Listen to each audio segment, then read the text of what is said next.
How are you, man? Brilliant, thank you. Would you like me to Great. start sharing my screen?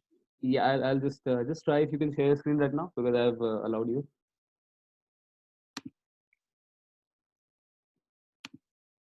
Okay, perfect. Mark, before we start, just a brief introduction about yourself.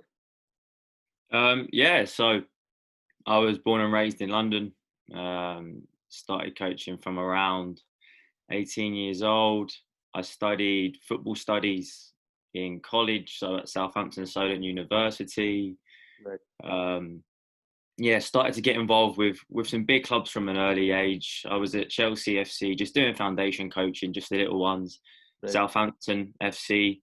Yeah, again, just the foundation ages, the little ones, just trying to get my name out there. First big job was Crystal Palace ladies U16s, which was brilliant. Um, before before I turned about 2021, I had both genders and different ages from 7 aside, well U8, 4 aside, and 11 aside in my resume, which was fantastic. Um, and then I ended up coaching my university team when I was there for my women's. So even as a third year, I was coaching the university football team, and we ended up winning the Bucks League, British Universities football league over there, which was brilliant. So I then came over to America, and as I came over to America, I didn't know what to expect, but I heard great things. So I came over to California 5, 6 years ago now, and I've Right. just worked my way up to becoming a technical for a company over here. And just working on doing my licenses, looking at completing my A license next year. I always had a name. I always had a name when I was younger to get my A license before I was 30. So 28 now, so nearly on track. So hopefully Okay. that'll happen. But yeah, that's me. I don't like to ramble on about myself for too much. I know people have come here for the content. Right. They want to get cracked on for the content. So yeah, that's all from me. So, okay. Before you joined, I asked everyone to take a pen and paper out because I saw the PPT before and it's going to be really informative. Okay, Mark, you can go ahead whenever you want. Okay, perfect. Hey guys, thank you for joining this session.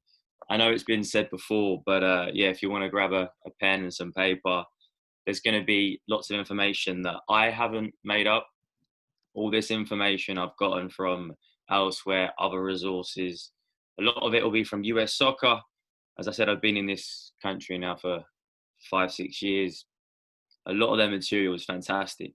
They use a lot of coaches from all over the world and use their resources. They use resources from Holland and England and Spain and Germany, and um, everything that I give you, all the information that I give you, I haven't made up. I've just used from other people and other places to create a presentation, which hopefully will be able to help you to create effective game-related training sessions. Feel free to write down questions. I'm happy to answer as many questions as you want at the end. I've got no time to be off this. So if you want to ask questions for another hour, I'm ready to go. So the topic, how to create effective game-related training sessions. This is going to be the webinar overview. We're going to look at the 5 W's of a training session. I'm then going to look at the 5 elements of a training activity. I'm then going to show you some different session videos, some examples. I like to upload a lot of my material to Twitter, so I create little tactical pad videos for sessions for other coaches to use. So yeah, I'll show you a few of them, and then just to finish off, we'll show you some US soccer roadmaps. Roadmaps are used as a tool to really create your session in fantastic detail, just to make sure that you're not turning up to sessions and winging it and making things up on the spot. Lastly, just before we get started, I know that different countries use different numbers for positions. For example, in Holland, they use the 6 as a centre back, I believe. So being English and being in America, we actually use the same numbers. So just familiarize yourself with these if A, you don't know the numbers, or B, you use different numbers to what I'm showing you here. Back 4, 2, 4, 5, 3, centre mid 6, 8, 10, wingers 7, 11, and a forward 9, because I will be talking in numbers throughout the webinar. So first of all, in order to create an effective game-related training session, every coach needs to know their style of play, and their players need to know their style of play. So this gets broken down into the 4 moments. There are 5 moments, with the 5th one being set pieces, but we're going to look at the open play moments: attack, defense, transition, both ways to win it, and when we've lost it, to try and win it back. I like to, when I first start building your style of play, just break it down into its most simplistic form. So if you haven't done this already, after this webinar, go away and write down the 4 in-play game moments that you want to see your teams play. So in possession, for me, I like to do controlled build-up through the thirds. Now, this is very broad, very basic, but without this, you can never create an effective training session. So once you have this, you can then become more detailed. So I first started in possession. How did I want to play? Did I want to play direct? Do I want to play to a tall striker?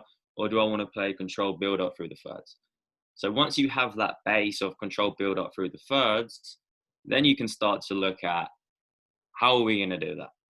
So you might be looking at controlled build-up through the thirds using your 2 and 7, using your 3 and 11, creating central combinations, overloading central positions, finding central players in splits. So once you have a key basis and a very broad basis, then you can start to be specific with it. Next thing is out of possession. How do we want to play? Do we want to play like Jose Mourinho? Do we want to park the bus? Do we want to deny space in behind? Do you want to set a midfield trap, and do you want to allow the players, the opposition, to come onto you and then you press? For me, I like to high press as a collective unit. As soon as that ball's been played from the goalkeeper, we go as a team, we look to try and win it back. So when you're thinking about out of possession, just try and think about where exactly on the field you're looking to win the ball. Because if you don't know, your players don't know, and then how can they effectively defend? It would be impossible. Then you got your third game moment, transition D to A, defense to attack. For me, you will never have the opposition in such a big shape than when you win the ball. So when we win it, can we play forward as soon as possible? Obviously, there's different ways to do it. Let's say that some teams win it and they want to keep possession, they want to recycle, they want to then maintain their shape before they build the attack. But for me, the opposition are never going to be in such a big shape than when you just win it, than when you just won it. So for me, play forward as soon as possible. Can you play the first pass forward? That's crucial for me. If we win it and we play the first pass backwards, you've lost time there to go and penetrate in behind the defenders and get a shot away, because as that ball goes back, the defenders are getting compact and the spaces are starting to get smaller. So can we look to play that first pass forward as soon as possible? Transition, A to D, attack to defense. You've got 2 key options here. You've got one, you get behind the ball as soon as you can. You make recovery runs towards the goal to deny space. This may happen if you have slow centre backs. You don't have the physical prowess to go and press once you've won it. But for me, I like to counter press. As soon as we lose the ball, can the closest 2-3 players bang? Can they go in? Can they go win it? Can they look to win it back? And as soon as you've done A to D, can you then do D to A? And now you're starting to combine 2 different moments from your style of play into one. So just want to repeat, if you haven't got this and you haven't written this down, get this done as soon as possible. After this webinar is done, sit down, go through it. It doesn't have to be detailed. It doesn't have to be detailed at all. You just have to know what you want your teams to do in each of these 4 moments. So once you've got that, now we can go into the 5 W's of a training session. So we've got what, who, where, when, why. And some of you might know these already. You might all know these already, but we're going to really go into detail about the benefit of them. And to be honest, when I first started doing coaching courses, they used to mention these 5 W's all the time, but I never had it explained to me in a way where I could go and take it on board. So recently I did my B license, and the instructors really broke it down in a way where I was like, wow, every session I do now, I have to use these 5 W's and take them with me. And this is why. First W is what. So what do you want to improve? Here in America, we have 7-a-side, 9-a-side, and 11-a-side, 3 different formats. So we're going to look at the 5 Ws in all 3 formats. So let's just use a broad topic of attacking in wide areas. So the first W is what do you want to improve? In 7 verse 7, which is U9, U10, it might be as simple as 1 verse 1s in wide areas. That's all I want to look at. 1 verse 1s in wide areas, nothing less, nothing more. In 9 verse 9, kids are a little bit older. Now you can start to be a bit more specific. So now you might look at combination play in wide areas. Then as you go into 11 verse 11, players are able to retain more information. We keep building up the complexity of the session. So now we've got building up in the middle third to attacking third, using third man runs in wide areas. You really want to be specific with that detail. Once you've got the what, now we're going to start looking at who. So who are the players that you want to improve? In 7 verse 7, small field, less players. Your primary players are going to be your 7 and the 11. You're attacking in wide areas. You've got your 2 wingers. They're the 2 players I want to focus on.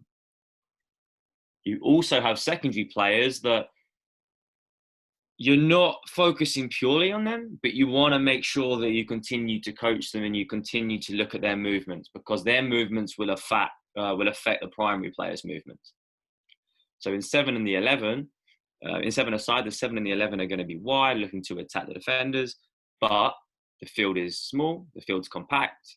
The 2 and 3 might get beyond them, they might get one-on-ones. Or how do the 2 and 3 pass the ball to the 7 and the 11 so they can attack? So if I'm a 2 and I've got my 7 here ahead of me, I play to their back foot so then they can go forward. If I play to their front foot, they're going to come back to me. We can't then attack the 1 verse 1. In 9 verse 9, primary players, now you can start to add more. So our topic of 9 verse 9 was combination play in wide areas. So now you've got your 2, 3, 7, and the 11. Some combinations you might use here will be overlaps or underlaps. But then I've also included secondary players as 9 and 10 because there's 1-2s, there's set and spins, there's different combinations you can use. So you might prioritize overlap and underlap, where you look at the primary players being a 2, 3, 7, 11, but then don't forget about the other players that can perform these different combinations. Now, if you really wanted to focus on 1-2s to get in behind, you might then just change the primary players to 7, 9, 10, and 11, and then have your 2 and 3 as your secondary players. Then as we build it up, we go to 11 verse 11. That session was third man runs in wide areas. So in order to get third man runs in wide areas, you could have this pattern of play executed in any of the 5 channels. I always go channels 1 to 5 is the wide space, 2 to 4 is the inner channels or the half space, and channel 3 is essential space. So you might have an 8 play or a 6 play to a 10, 10 plays to the 8, and then you've got your third man runs through your 7 and the 11 in wide areas. So your primary players will tend to be a unit of players. It might be a unit horizontally, which is your midfield line, or it might be a unit vertically. So you might have left centre back, left mid. But as you start to work in 11 verse 11, you're increasing the group of players you're working with. And yet again, I've got my secondary players, my 2 and my 3. In order to get a third man running behind, it might be a fullback playing to a winger, and then they continue their movement forward, and they're the ones that receive the ball in behind the opposition's defence. So you're not primarily focusing on them, but you're conscious of their movements. You're conscious of how you can also get the best of them to execute your topic. So once we've got them, the third W is where. Where on the field is it happening? There's no point having a topic and not knowing in which specific area you're going to be coaching it, because then you're going to have about 50,000 things to coach. You can't coach something in the edge of your box and then near the opposition's corner flag and the opposition's box. You're going to give yourself too much to do. So 7 verse 7, it might be as simple as saying the attacking half. The field's nice and compact. It's not that big of a distance. Any one-on-ones in wide areas in the attacking half, that's going to be my trigger to start coaching. In 9 verse 9, you want to get a little bit more specific. So anytime you've got the ball in wide areas in the middle third, that's when you come alive. You're looking for these moments to go and coach. 11 versus 11. Now you start to incorporate 2/3 out of the 3. So yes, we've got the ball in the middle third, but now we're looking at getting the ball into the next third. So it's no good just doing this combination play in the middle third, creating third man runs in the middle third and staying in the middle third. You've got to learn how you can execute your movements to get the ball from one third to another. And then once we've done that, when is it happening? So 7 versus 7, these are the cues and triggers that you're going to look out for, so you know when you can go in and help and correct. So 7 versus 7, I'm looking for when the 7-11 receives the ball in wide areas. So let's just say that 7-11, they have the ball in central areas, and now they're taking on a centre back. That's not my topic for today. My topic is attacking in wide areas. So if that happens and the 7 and the 11, they lose the ball, but it's in central areas, I wouldn't say ignore it. I would note it. And it's maybe something you can say to the player in a water break, but that's not the main focus of your session. So wait for the 7-11 to receive the ball in wide areas. Now, it could be a different topic. You could be waiting for your 7-11 to win the ball from the opposition and then go one-on-one. That's a little bit more specific. It might be a little bit harder to wait for them to come out, a little less repetitions, but whatever it is that you're wanting to see, wait for that to happen. Don't be too quick to coach. Sometimes when I'm coaching, my when doesn't happen for 5, 6, 7 minutes. Just sit back, wait for that when to happen, because when it eventually does, and it will, when it eventually does, that's your moment to coach. 9 versus 9, now we get a little bit more specific as well. So when we are matched up or underloaded in wide areas. So if I have an overload in wide areas and I have a 2 versus 1 or a 3 versus 2, great, fantastic. I'm going to sit back, I'm going to watch, I'm going to let my players do their magic. That's not my when today. That's not what I'm looking for. So I'm looking for the 2 versus 2s, the 3 versus 3s, maybe even the 4 versus 4s in wide areas, or underloaded. If we're underloaded 2 versus 3, 3 versus 4, we're going to have to combine to get in behind. Then with 11 versus 11, continues to get more specific. When we're in possession of the ball, with space in behind for forward runs in the attacking third. So now there's a lot more I'm waiting for. There's going to be less of this happening, which is why it makes it important that when it does happen and it does break down, you step in immediately. So not only are you looking for the ball to be in the middle third, you're looking for space in behind, because you can't execute third man runs in behind if there's no space there. And you're looking for forward runs into the attacking third. So if you have a lack of forward runs into the attacking third, you've got your coaching point. That's when you can freeze it. That's when you can go and correct it. And last but not least, why? Oh, someone's drawing on the screen there. Last but not least, why? You have to know why you're focusing on this topic in order for it to be a successful training session. Now, for me, I've given you examples here of us doing a session on something we're not able to do well. But there's nothing wrong with doing sessions on something you do brilliantly that you want to continue to improve on. You've got Bielsa at Leeds, who continuously works on pattern play of movements in behind. They're already great at it. They're brilliant at it. They're fantastic. But he continues to work on their strength. So it becomes and stays a strength. So for 7 versus 7, I've chosen we are unable to consistently penetrate in wide areas when we are in 1 versus 1 situations. Now, this might be something you've seen from previous practices. This might be something you've seen from games, the last 2-3 games. You get the ball into wide areas, 1 versus 1s, and we struggle. We struggle to penetrate. We struggle to beat the defender. We continuously lose the ball. Now, you could also be focusing on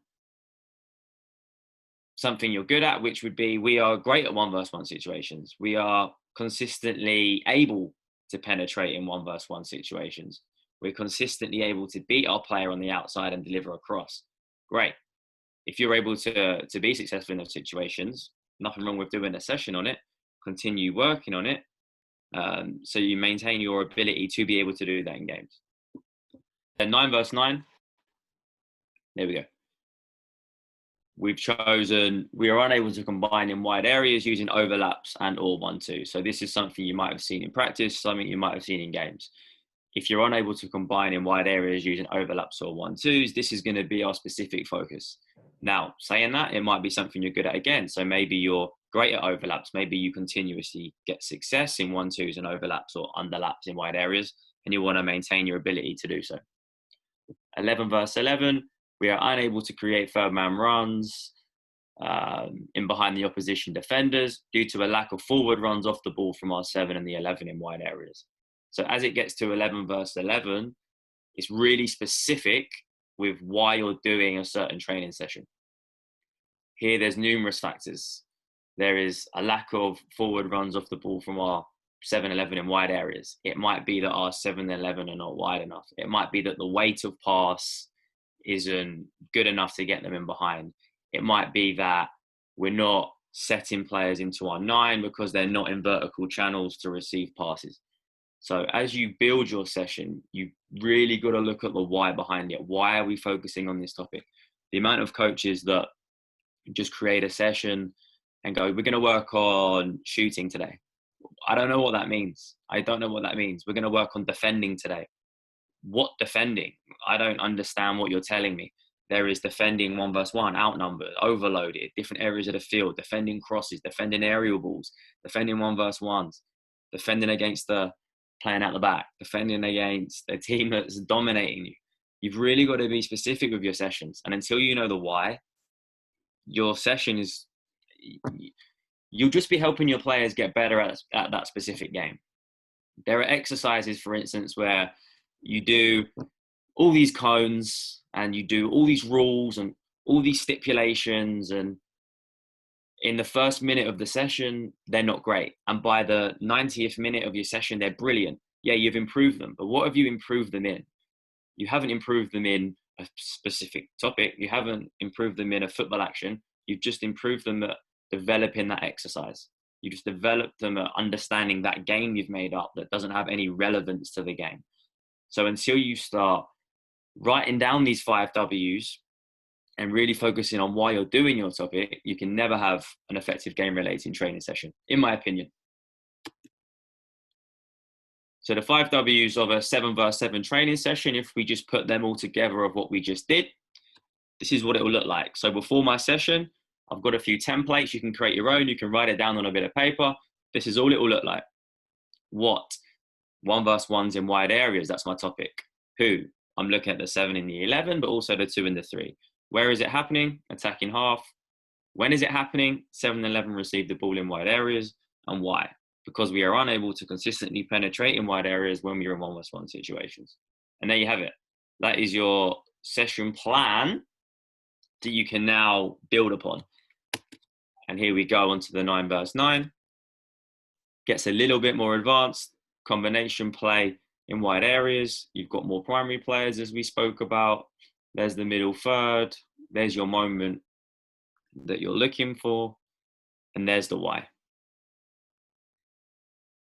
Then as we go into the 11 versus 11 training session, more writing, more specifics. It doesn't take long to do. It takes 5, 10 minutes, 20 minutes max to fill out these 5 W's. But if you do this when planning your session, before you even start to design, before you even think about, oh, should I do a rondo? Should I do pattern play? Should I do an opposed practice? Before you even do that, get these 5 W's in. Look how specific it makes the training session. It gives you the detail before you've even stepped foot onto the field. If you have older players, you can share this. If you coach professional, academies, college, whatever it may be, there's nothing wrong with sharing these before the session and sending it to the players and saying, look, this is going to be our session today. Have a look at the 5 W's. So they're coming into your session prepared and planned, and they know exactly what they're going to be looking out for. They know exactly what they're going to be working on. And also it gives your primary players a chance to get, mentally focused. Oh, I'm in the session today. I'm a primary player. I need to make sure I warm up properly. I'm ready to go. So once you've got the 5 W's, how are we going to achieve the 5 W's? Because you've now got to get this session from paper onto the field. So let's use different W's. Let's use a defending one this time. So our 5 W's is going to be denying goal scoring opportunities in central areas. We're going to be looking at our 2 centre backs and then our 2 centre mids. Where? Defensive third. When? It's going to be when the opposition have possession of the ball in between the width of our 18-yard box. And why? Because we continuously concede too many shooting opportunities from central areas. So this is effectively defending deep. The opposition have the ball in central areas near a goal, and we want to stop them from shooting. So how are we going to achieve this? This is numerous different ways. And when people do a topic and they say, right, we're going to deny scoring opportunities, let's go to the practice field and let's do it. Okay, cool. But how? You have to let me know how. I don't know how I'm going to do it. So these are the different options. You've got one. You can shape the game into wide areas and deny crosses. So forcing the ball into channels 1 and 5. And then as the ball's out there, can your fullbacks get tight to deny the crosses? If they swing the ball back into central areas, we just do this. We just do the same. We just shape the game back into wide areas, making sure they can't shoot. There's a different way. You might not want to force play outside because you've got small centre backs and you're worried about the crosses coming in. Okay, fine. But you still got to stop the penetration happening. So how are we going to do it? We'll get our 7 and the 11 to defend narrower. So now we can overload central areas. So we might be forcing play into there, but now we've got +2. We're playing numbers up. Now we can look to win it. Then we've got our transitional moment going forward.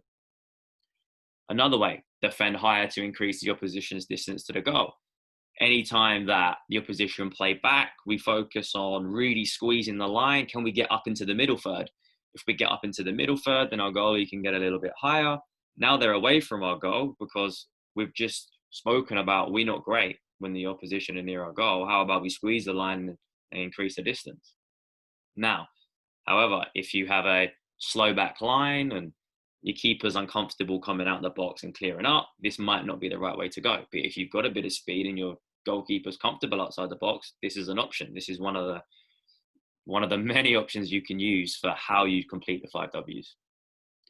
Another one, and this is just a few, there's 25, 30, 40, 50, 100 different ways. You as a coach have to implement exactly how you see fit for your teams. I mean, if you've got players who are quick or players who are strong defending 1v1s, your how's going to change. Your how's going to always adapt and change depending on the players you have. Another one, change system when out of possession. You might play 4-3-3 with 1-6, 1-8, 2 10s. You might have 1-6 and 2 10s when you're in possession. The famous Pep Guardiola double W that he has 1-6, 2 10s. However, out of possession, you might want to get one of the 10s to become a 6. You might play twin 6s. So now you have that box ahead of your back line. So you've got your 4, 5, and your twin 6s. Now you're really stopping. Well, you're hoping to stop, and you're trying to stop the opposition penetrating in central areas outside of your box because you've created that block of 4. Another way, man marking in central areas to reduce time and space. So this is another technique that I've used, especially for the high school team that I currently coach.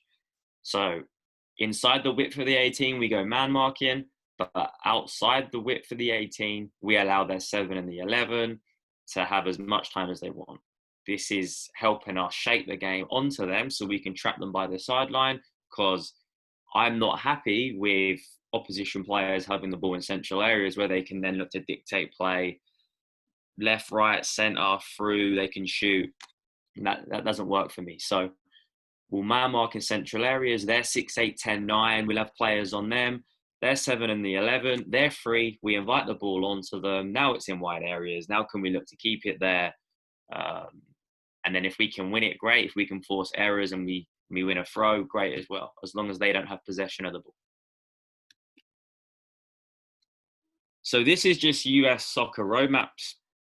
This is an overview of all 4 functions. Yet again, doesn't have set pieces on here because we're looking at the in-play game moments. But a roadmap is essentially a tool that you can use to really create your session in detail. And as you see on the right-hand side, you've got the what, the who, the where, the when, the why is it happening. So regardless of the team function, you're always going to have them 5 W's in your session. If you look at attacking, the goal, create chances in order to score goals. Regardless of your system and regardless of your style, that goal is always going to be the same. You always want to create chances in order to score goals. The only things that are going to be different are the W's, because you're going to adapt it to maybe not only the players that you have, but the opposition, the level of play, the field that might play a part in it.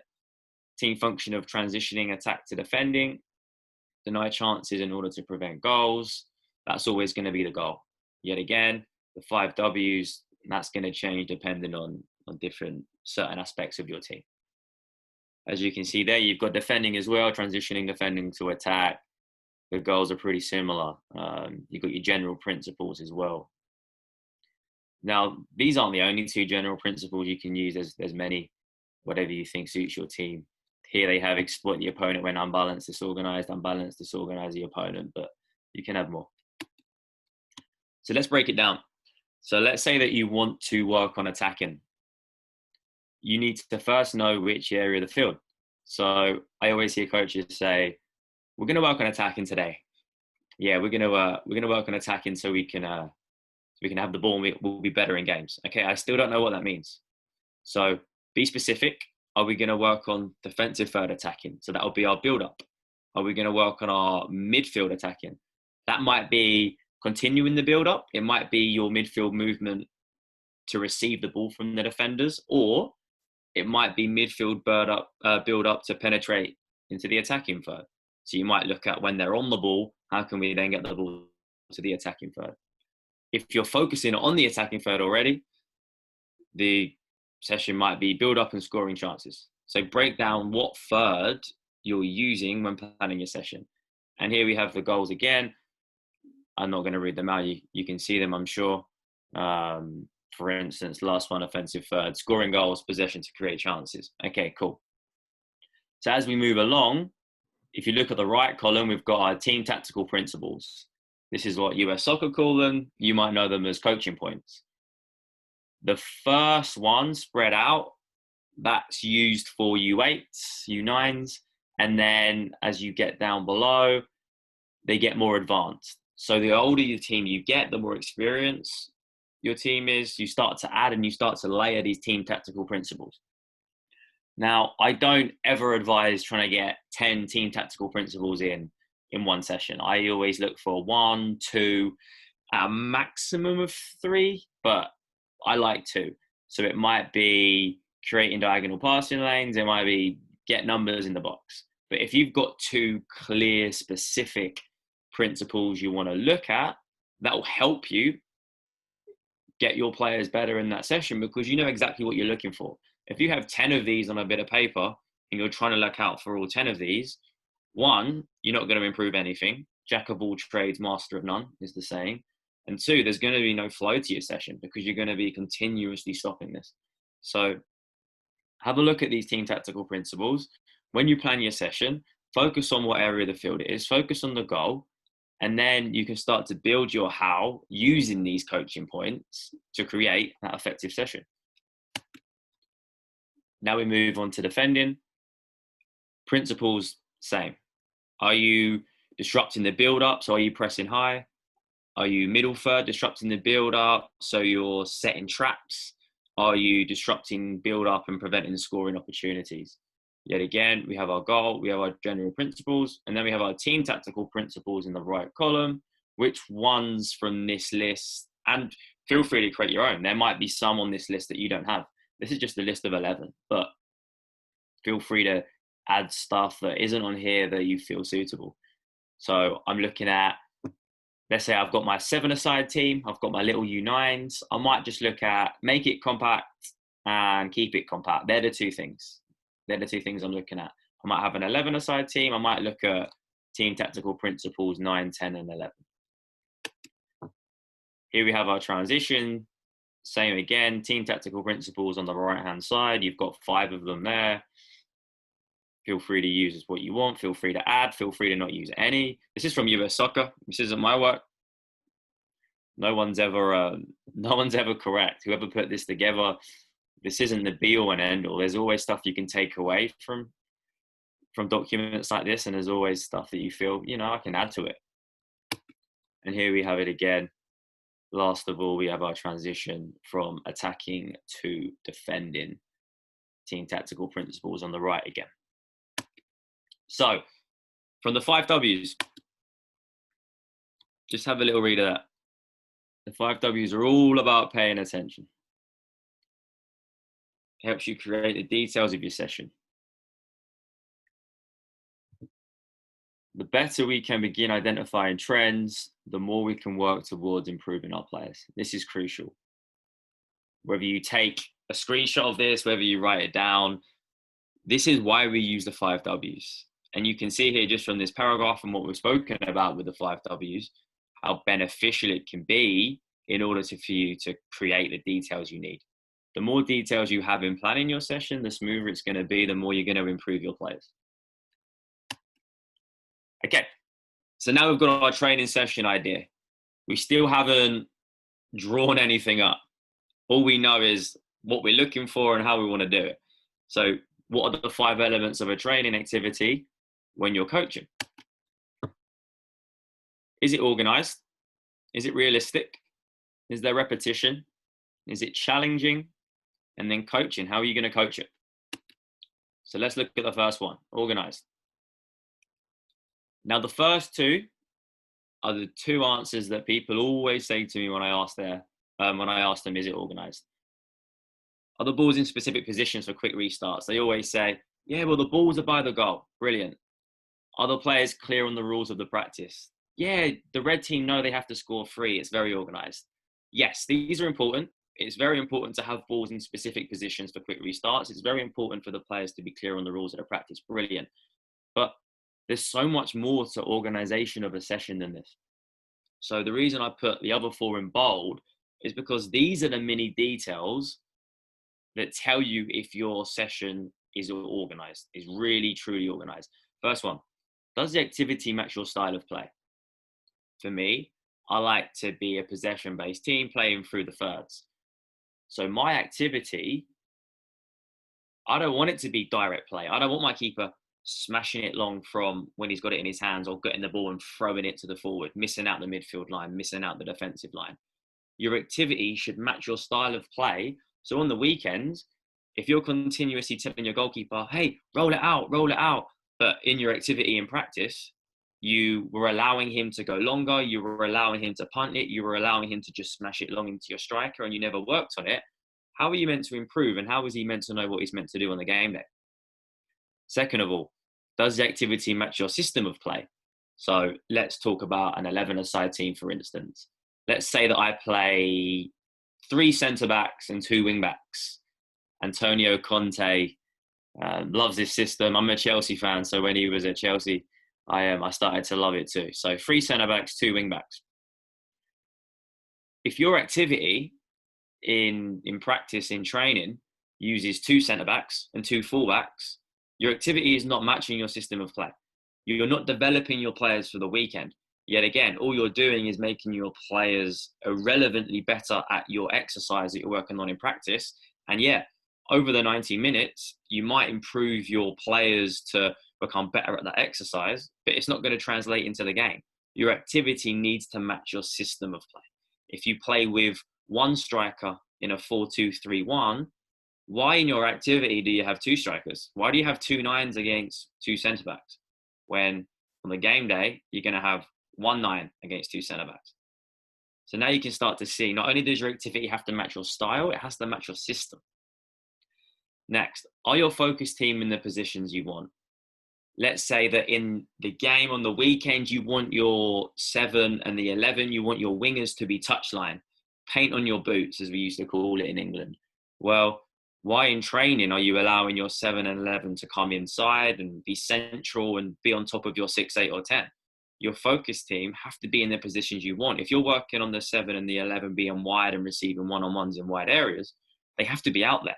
It has to be relevant to what's going to happen on the weekend. And then last but not least, are the opposition in the positions you want them? So in America, over here, every team, especially from a younger age, tends to play a high press. So I know that when I have goal kicks, I'm going to be up against it straight away. So in practice, I have to get the opposition acting like the opposition do on game day. So if I'm working on playing out the back in practice and I have my opposition team defending in a mid block, defending in a deep block, and there's no pressure when playing out, that's not going to translate to the game day on the weekend. So I have to not only look at the focus team and focus on my positions, I've got to focus on the opposition team. I have to reflect them and I have to affect them and I have to make sure that they act how opposition players do on the weekend. Next, is it realistic? Is it game-like? So here we look at, is the activity directional? In a game, on the weekend, you have one team going one way and you have another team going another way. So what's realism? What's game-like? Well, surely that's having one team go one way, one team go the other way. So is it directional? Can we make it directional? Next, do players engage in all 4 moments of the game? Now, this is one I see a lot. I see a rondo happening, which isn't directional, but we'll get onto that later maybe. It's a good warm-up. But as soon as a defender wins it, they just stop. They stop, or even a 5 versus 2 grid game or whatever you might be. If defenders win it and their rule is, okay, you've won it, just stop and give it back to the attackers. They're not engaging in all 4 moments of the game. The team that started with the ball, they're working on attacking, but then they're not working on defending because they win the ball back anyway as soon as the defenders win it. They're not working on the transition. They don't have to react once they lose the ball. But also, they don't get that moment of, okay, we're defending, we've won it, now we attack. So they don't work on any transition. And then you look at the defenders. The only moment of the game they work on is defending. When they win the ball, they don't have a chance to attack. They don't work on transition, winning the ball. They don't work on losing the ball and transitioning to win it back. So do players engage in all 4 moments of the game? How can you manipulate your activity to create these 4 moments? And later I'm going to show you some session examples, some exercise, some activity examples of how you can do that. Is there competition to create the will to win? On the weekend, players aim to win. They aim to score. They aim to score more goals than the opposition. So we have to replicate that in sessions, in practices, in our activities. So first team to 3, first team to whatever, or there's a 5-minute game time limit. Whoever's winning after 5 minutes, they win. They get to attack again. There should always be an element of competition. And this is the problem when a lot of coaches say, the session wasn't great. The kids, they just didn't try. They were bored. It's not the kids' fault if they're bored. It's not the kids' fault if they don't try. It means that we didn't do our job as coaches. So if you add a little bit of competition, whether it's individual goals, first player to score this, first player to do this, or team goals, the blue team, red team versus green team, the first team to score this many win, it raises the level of intensity, raises the energy of the session. You're creating that will to win. And then when you get to game days on the weekend, they've had that repetition of competition. And even if teams are behind, because in practice during the week, the blue team was continuously behind. The blue team was always behind. When you get to the weekend, when the blue team's behind again, they might have mental focus. They might be able to bounce back and be like, well, we were behind 3 times this week. We're going to win anyway. And it helps develop that mindset. Next thing, are the opposition motivated to play? If you're doing an attacking topic, you need the defenders acting like they would on the weekend. So how can you motivate the defenders to play? I see it all the time where coaches do attacking sessions and they're focusing on the attackers and they're building 20 passes, 25 passes, 30 passes, but the defenders aren't moving. They're not motivated to defend. They're not motivated to try. So yeah, the session looks great. The session looks brilliant, but is it realistic? No, it's not realistic because the defenders aren't moving. So yeah, again, we'll do some session examples soon, and we'll look at how you can motivate the opposition to play as they would on a game day to make your players better, to make your players play faster.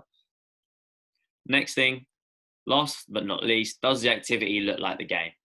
If you've got 25, 30 cones down there, you've got 6 goals with 6 goalkeepers, you've got 6 different teams out there, does it look like the game? Have a step back. Is this something I see on the weekend? Does this resemble what I'm going to see on Saturday morning? Does this resemble what I'm going to see on Sunday night? And if not, us as coaches will have to tweak the exercise to make it realistic and make it game-like, so they get the repetitions of this on the weekend. Next, repetition. Does the activity give you repetition of your topic? Now, there's no point having your topic if you're not going to get them repetitions out, because they're not going to be able to improve. So it might be a specific starting point that you use. If you're playing out the back, it might be, all right, for the first 10, 15, 20 goes, we're going to start from goal kicks. However, the repetitions have to be realistic to the game. So if you're working on playing out from the back, you don't only ever play out from the back when you have a goal kick. There are situations where you play back to your goalkeeper, or the midfielders play back to your defensive line to recycle possession.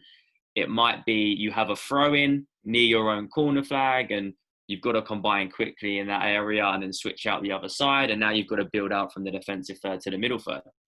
So yes, give yourself repetitions of your topic, maybe in one specific area as you start, but don't forget about the other repetitions realistic to the game. Have balls around the edge for throw-ins, have balls for goal kicks, maybe even start with an opposition corner. Find clever ways and creative ways to get the ball into the area of the field you want to use, so then repetitions become realistic to the game. And that just goes on to the next point. Are the repetitions coming through varied scenarios? What you might even do, you might even feed the ball into the opposition striker. You might get the opposition goalie to start the ball and say, right, first pass is free.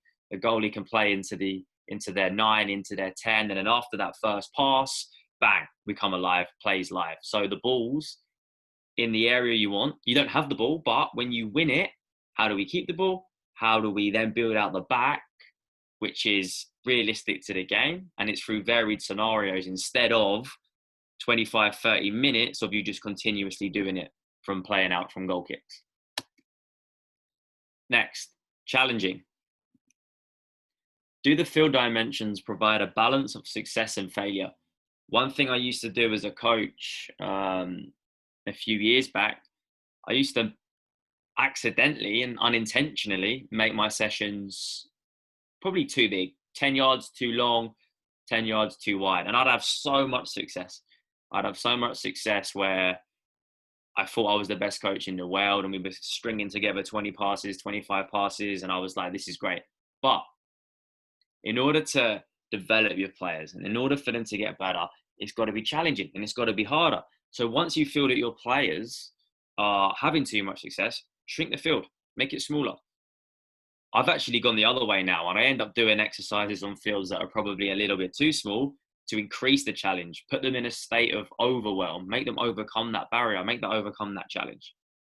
Do the number of players on each team make it competitive for both? Sometimes you see teams doing a session, they're looking at building out from the back, and they'll have their 11 players and they'll be playing against a team of 4. Does the number of players on each team make it competitive for both? No, the team of 4 are never going to touch the ball. How are they meant to have success? And how is it going to be challenging for the attacking team if they are +6, if they are +7? It's not going to be competitive for both. It's going to be too easy and boring for the attacking team. It's going to be too frustrating and annoying for the defending team. Are the rules set up in a way that make the players, I can't remember what that word was, I've got videos on the right. Are the rules set up in a way that make the players, I don't know, let's go, want the reward, work for the reward? I think it might be work.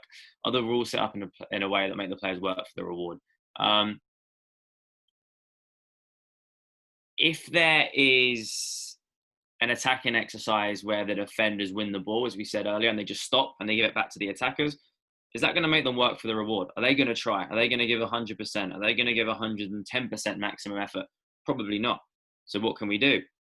Well, let them transition to a goal. Let them transition to a goalkeeper. Okay, defenders, if you win it, you get a shot away. It might even be an unopposed shot. That's your reward. So now, as a defender, I'm now working in a way where, all right, I'm going to give 110% because if I win that ball, I get to shoot. Brilliant. Love it. And here at the bottom, if it's too hard, it equals frustration. If it's too easy, it will equal boredom. And last but not least, coaching.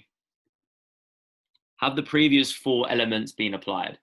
If the previous 4 elements have not been applied, you can't do coaching. You can't coach. It's impossible because you won't be coaching in relation to the game. So once you feel that the 4 elements have been applied, you start looking at your coach's toolkit. Do you freeze, rewind, and rehearse? Do you coach in the flow? Do you pull individuals aside? Do you utilize Q&A? Do you command? These are all different ways that you can use to get your points across and develop players. I personally like to coach in the flow and utilize Q&A, but it depends what age group you coach. It depends on the level of players that you coach as well. There's nothing wrong with younger players freezing it, rewinding it, and rehearsing it. Just make sure you're not speaking for 30 seconds, 45 seconds. Otherwise, you're going to lose their attention span. I once heard that if you double their age in seconds, that's the attention span you have of your players. So if you have a 10-year-old, double the age is 20, you probably got their attention span for 20 seconds before they get bored. Even adults, if you have a 21, 22-year-old, you double it. You got 42, 43 seconds until they start to get bored. So that's a good little rule of thumb to go by. So the 5 elements conclusion. Plan your activity so it's organized to the game, so that it's as game-like as possible, so the game presents realistic repetitions, so it is challenging for every player, and so you can coach to improve your players. So here we'll start to look at some session examples. I've got maybe 10 or 11. Here we have a 7 versus 5 positional game. I'll just play it for you.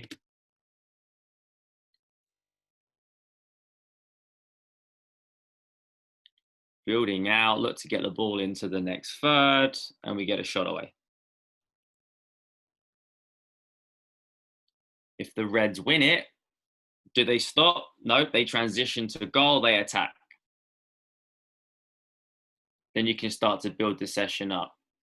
You allow the 2 or the 3 to drive into the grid. So now let's just quickly break this down.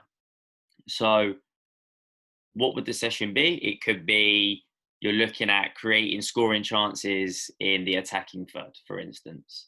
Who is it? You're looking at your 7, 9, 6, and 11. Where is it? Attacking third, attacking half, depending on the format. This might be a 7 versus 7 session. It might be 11 versus 11 session, depending on who you coach. When is it happening? When the 2 and 3 have time and space, or it might be when the ball enters the attacking half, when the 7 receives it on the half turn, when the 6 receives it on the half turn. What specific moment are you looking for? And then why? Because we don't create enough chances in the attacking third. And then we break it down into, is it organized? I've got my system of play. I play a 2 and a 3. I play a 7 and 11 touchline on the weekend. I play a high 9 up against the back 4, so it looks good to me. Opposition, yeah, I like to, we seem to play against teams with a 6 and an 8. There's a 9 there, there's a 4. Is it realistic? There's 2 goals, there's direction. You've got players playing in their proper positions. Looks realistic to me. Is there repetition? There's going to be so many entry balls into the attacking 4 players. There's going to be 50, 60, 70, depending on how long you play the exercise for. So, yep, there's repetition of that. Is it challenging? You can start this way. If it's too easy, you can just add another red 5. So there's the 4, get them over here, add another 5 in, and all of a sudden, now you've got 4 versus 4 in this area. You might even start with another defender in there. If you want, you might even have 2 attackers in here and play 3 versus 2. You've got to always adapt the challenge for your players. If it is too easy, you might have to make it harder. Now, what about if you've got a lower level team and a younger team who are already struggling with this, well, then maybe you can add another blue player in there. You can add an 8. Maybe you take the red 8 away, and then you just play 4 versus 2 in this area. So however you can adapt to make it challenging for both teams, that will ensure that your session becomes effective and you have success and you develop your players. Last one is coaching. This exercise allows me to do any of the coaching toolkit that we just mentioned. So if I want to freeze it, I can. Let's just start it here. If I want to freeze it and I'm unhappy with a certain picture, as the ball goes in here, I might, let me go again. Everyone that does a webinar on Zoom always skips the video by mistake. Let's go here. So if I'm unhappy with the picture, I'm unhappy with where my 6 is and I want them in here, this is when I can freeze it, or I can recreate it. Or I can pull them aside when it goes out for a natural stoppage, whatever it may be. Session example 2. Here we've got a 7 versus 7 positional game. Description here, progressions all along the side here. Let's see how this session works. We've got a 4 versus 2 in that area. Players locked to their grids. The only 2 that can go anywhere are the 10s. So the blue 10 can drop in. Defensive 10 can press higher. If the reds win it, there you go. You've got your transitional moment. And here you can see you have all 4 game moments in the session. You have attacking, you have defending, you have transition A to D, and you have transition D to A. What are we looking at? Who are we using? Where on the field is it happening? When is it and why? And if you look at the 5 elements, is it organized? Yes. Is it realistic? Yes. How can we make it more realistic? Well, when the 7 receives the ball, they can drive inside. Or when the 7 has the ball in the wide space, maybe the opposite 11 can come in. So you can tweak it. You can play around with it as much as you want. Maybe you can get the 7-11. They can back press. So now the 7 and 11s can go in any of the channels. So you can create it as close to a realistic game as possible. Is it challenging for the players? Yes, it's 7 versus 7. It's not 12 versus 2. It's not 10 versus 3. But yet again, if it's too easy, make it harder. If it's too hard, make it easy. There's multiple different ways. You know, you're all great coaches, I'm sure. Next session. Now we've got a counter-attack game. You've got the Reds keeping the ball 4 versus 2. Once the Blues win it, they look to break out.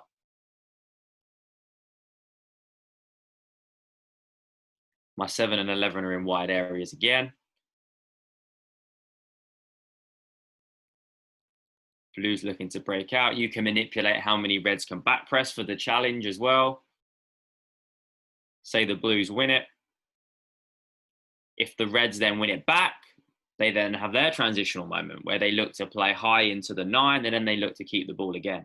So there's always that transitional moment and there's always that next phase of the practice where they can incorporate all 4 game moments in that activity. Yeah, again, defending, attacking, both transitional moments. Does it look like the game? Is it challenging? Is it realistic? Yes. Session example number 4. Now you've got a 6 versus 6 positional grid game. You've got one defender in there who starts it unopposed, and now you've got 4 versus 4 in the middle. This might be working on getting in behind players in wide areas. It might be working on combination play in central areas to find the 9. Whatever the topic is, these sessions can be used as a base to do any topic. You could work on defending in the midfield third if you wanted to. Yet again, does it have the transitional moment? Does it work all 4 game moments? Yes, the Reds are trying to score one way, the Blues are trying to score the other way. Now, is it realistic where the 4 is unopposed in here? Not really. How can you make it further? How can you add realism?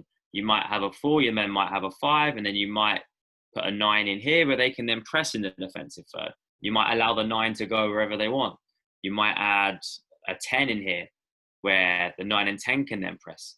So yet again, just tweaking it. It depends on the players that you have. If you only have this certain amount of players and you only have 12 players for your practice, you might use this. If you have 16 players, you can start to add. Or if you only have 10, you can take players away. You might not have the 6 in here for both teams. If you take 2 players out and you don't have 2 players turn up to your session that you thought you would, manipulate it. Session example number 5. Now this is a fun one that I like to do with my younger teams, because this is a grid game, positional game with a 1 versus 1 element. This is cool. This is a cool one. So the 2 and the 3, they start with a ball. And they're looking to build out. Now when the Reds win it, the transitional moment is going towards 2 mini goals. So they're looking at transition in 1 versus 1, trying to score into any of the mini ones. Now we spoke about earlier, how can we make the defenders work harder? How can we give them that reward? Well, there's that transitional moment of when they win the ball, they have something to go for. And especially with younger players, if they know that if they win the ball, they can go 1 versus 1 with a defender, it increases the energy and the effort of them players. It's so much. It is fantastic. Let's look at it again.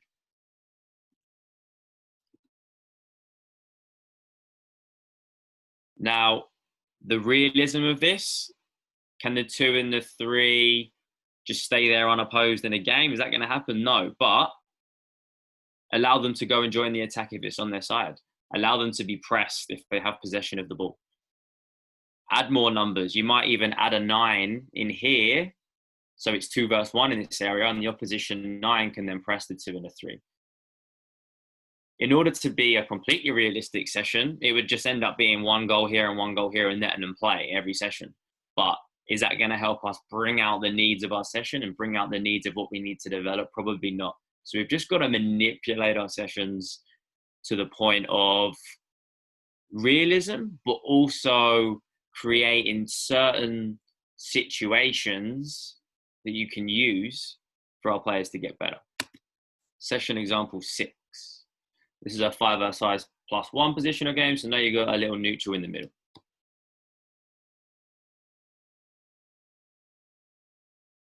And you'll notice everything in these sessions are number based. So everyone's got a position.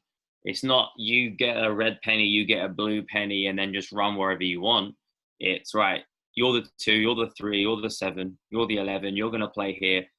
And everyone is playing in a position that's realistic to them and something that they'd get in a game day. The more repetitions your players get of playing in certain positions, the better they're going to be, the more they're going to improve. Here you've got the reward of if a team scores, they then get to start with the ball. So instead of the opposition starting, your reward is, okay, you've scored, you get to build the attack again. So now the defenders are going to work harder because they're going to get bored of continuously keep netting in goals and not having the ball. So how can we get the ball? We've got to press quicker. We've got to press with 110% effort. And here's just a few sessions that I haven't drawn up yet. 5 versus 5 positional game. You might be looking at getting in behind. So yeah, again, you've got an end zone game, but I see the end zone game happen where players get into the final end zone and then they stop. You pass the ball into your player and they stop. Well, that's not realistic. So now you've got an end zone game where you've got a defender in there. You've got a 4 on each team. So now you can't just hopelessly, aimlessly keep the ball into the end zone. You've got to be careful about the time. And if you run the movement, if you run the weight of your pass, the angle of your pass, but then you've also got the next phase. So when you get into the end zone, it might be then a pass into the goal. It might be a dribble outside of the end zone. There's got to be that extra layer of the session where players don't just receive the ball and stop. Session example 8, just a 7 versus 7 positional game. I feel strongly that you can coach any topic within this. So you've got a 2-3-1 on each team, 2-3-1 on each team. It might be in possession, you can go wherever you want. Out of possession, you're locked to your grids. But does it meet the five elements of a training session? Yes, it's organized. It's as realistic as you want it to be because you can easily tell your 2 and 3 to drive on into the next grid. You can allow midfield players on the opposition team to enter the next grid. You can take the grid lines away after 5-10 minutes of starting the session. Is it challenging? Yes, it's 7 versus 7. The numbers are good. Is there repetition of what you want?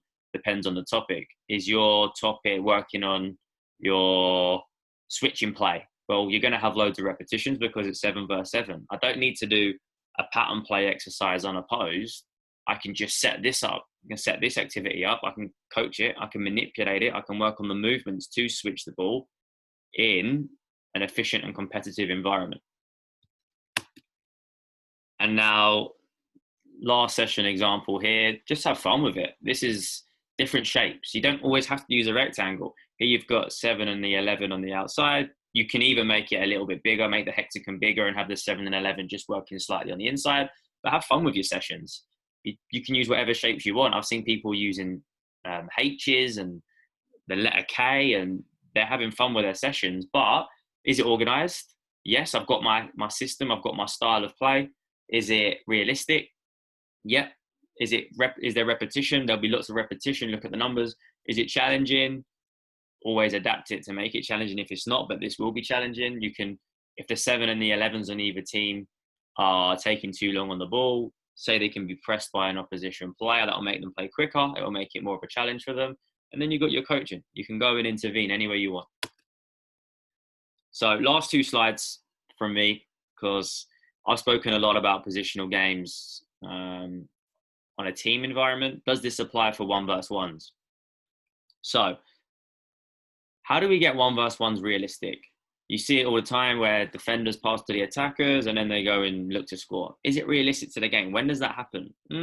It might happen if the defender plays a misplaced pass, but how can we make it more realistic? So here we have our 11, they play back to the 6 switches out to the 7, and then on their first touch, the 7 looks to attack the 3.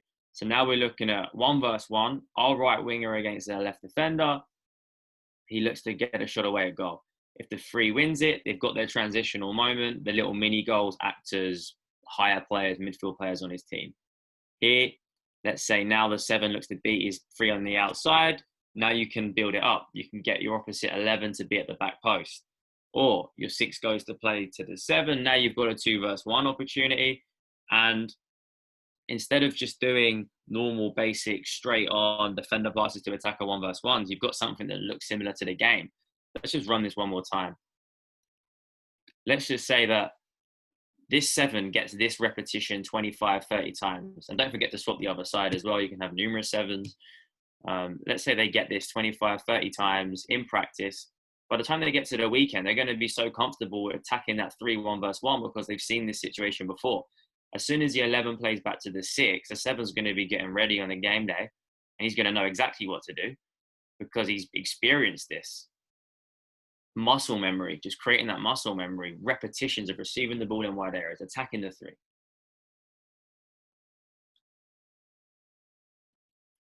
And then next, does this apply for unopposed? So how can we use the 5 elements of a training session in an unopposed environment? Now, all my sessions have been speaking about opposed work. I still use unopposed work. Here we just run through a few little patterns. So 6 plays into 9, sets to 10. You've got different combinations. You've got your 2 getting around, ball into the box. Just a few little patterns again. The blue team's just gone. Now it's time for the yellows.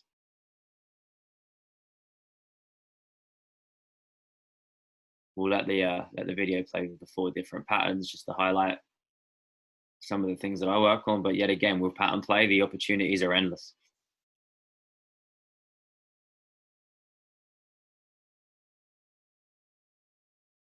Back into the 2 drives in. Okay. So now we break it down. Is it organized? My style of play is combination play in the midfield third. So yes, my system of play, I play 4-3-3. So I've got my 7 touchline where it needs to be. I like my 10 to be near my 9. I like my 2 to be nice and high as well, just beyond the 6. So yes, it's organized there. Is it realistic? It's as realistic as possible for a pattern play exercise to be. You can put defenders in there to shadow play. Personally, I don't do that because it's just not fun for defenders. They don't want to be shadowing. There's one ball and they want it. So how can you make it realistic? You can do different patterns that you do in a game. So for instance, I want my 2 to underlap. I want my 2 to overlap. I want my 7 to combine with my 9. So I'm working on realistic patterns that will happen in a game, in practice, in an unopposed environment. Yeah, again, for muscle memory. Repetition. Is there repetition? Of course there is. Challenging. This is how you can make it challenging. they've got a certain time frame to score the goal in, or the blues and yellows are playing against each other first to three. So first to three goals. However, if the passing is slow and it's not done with 110% maximum tempo and energy, the goal doesn't count. So sometimes with unopposed practices, the pattern will be slow, the set is lazy, the cross is unrealistic. And if they score, you just don't give them the point. So all of a sudden now you've made it challenging where, right, you've got to score in 10 seconds, you've got to score in 15 seconds, and the finish has to be first time. You're playing against the yellows. If you've got three teams, red, yellow, and green, first team to get to 2 goals, first team to get to 3 goals. So you're still trying to create that challenge that will make it difficult for them in an unopposed environment. Now here you've got one defender. You might add 2 defenders. You might add 3 defenders, whatever. If it's too easy and they get in success, if it's too hard, you take out the 4, but the principles still apply. You have to ensure that it's quick, the pattern play is efficient, you're breaking down the technique of good weight of pass, good accuracy of your pass, good delivery of your cross, but the defender's not there, but you're still looking for that tempo. So that is the presentation for me on how to create effective game-related training sessions. I hope that I hope that you took something out of it. I'll put my Twitter handle there at Mark_S92. I posted a lot of sessions on there. So anyone looking for session ideas and you didn't manage to catch any of them sessions, if you scroll down on my profile, you'll find them all on there. Okay, Mark. Yeah.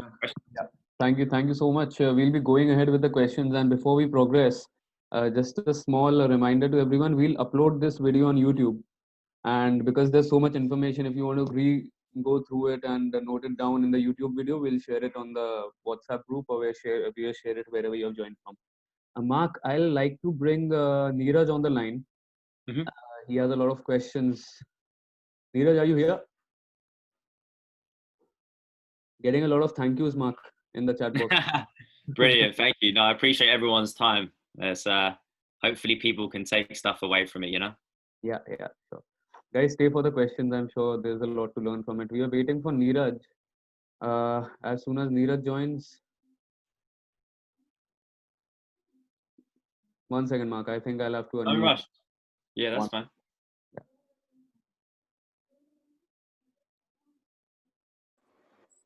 Neeraj, I've unmuted you. All right. Thanks, Sid. I hope I'm audible to everyone. Yeah, all clear, Neeraj. All clear. Go ahead. Okay. Mark, first of all, thanks a lot for giving such a good knowledge about how to conduct the sessions and everything. Actually, this session has personally helped me a lot because I'm just working towards my B license, and more or less the way of training, having the sessions has been on the same lines of what we have been taught. So I have the first question regarding the philosophy of the team per se.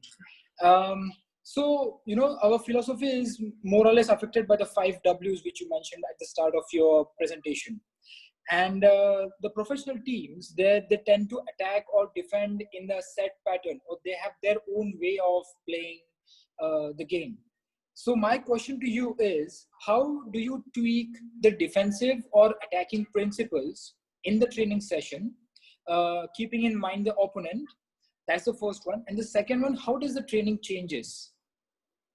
So the first of all, when we're looking at professional games, right? So when you're looking at, you might have scouted the opposition and you know exactly how they're going to play. So the first thing you do is ensure that your opposition defend in that way or attack in that way.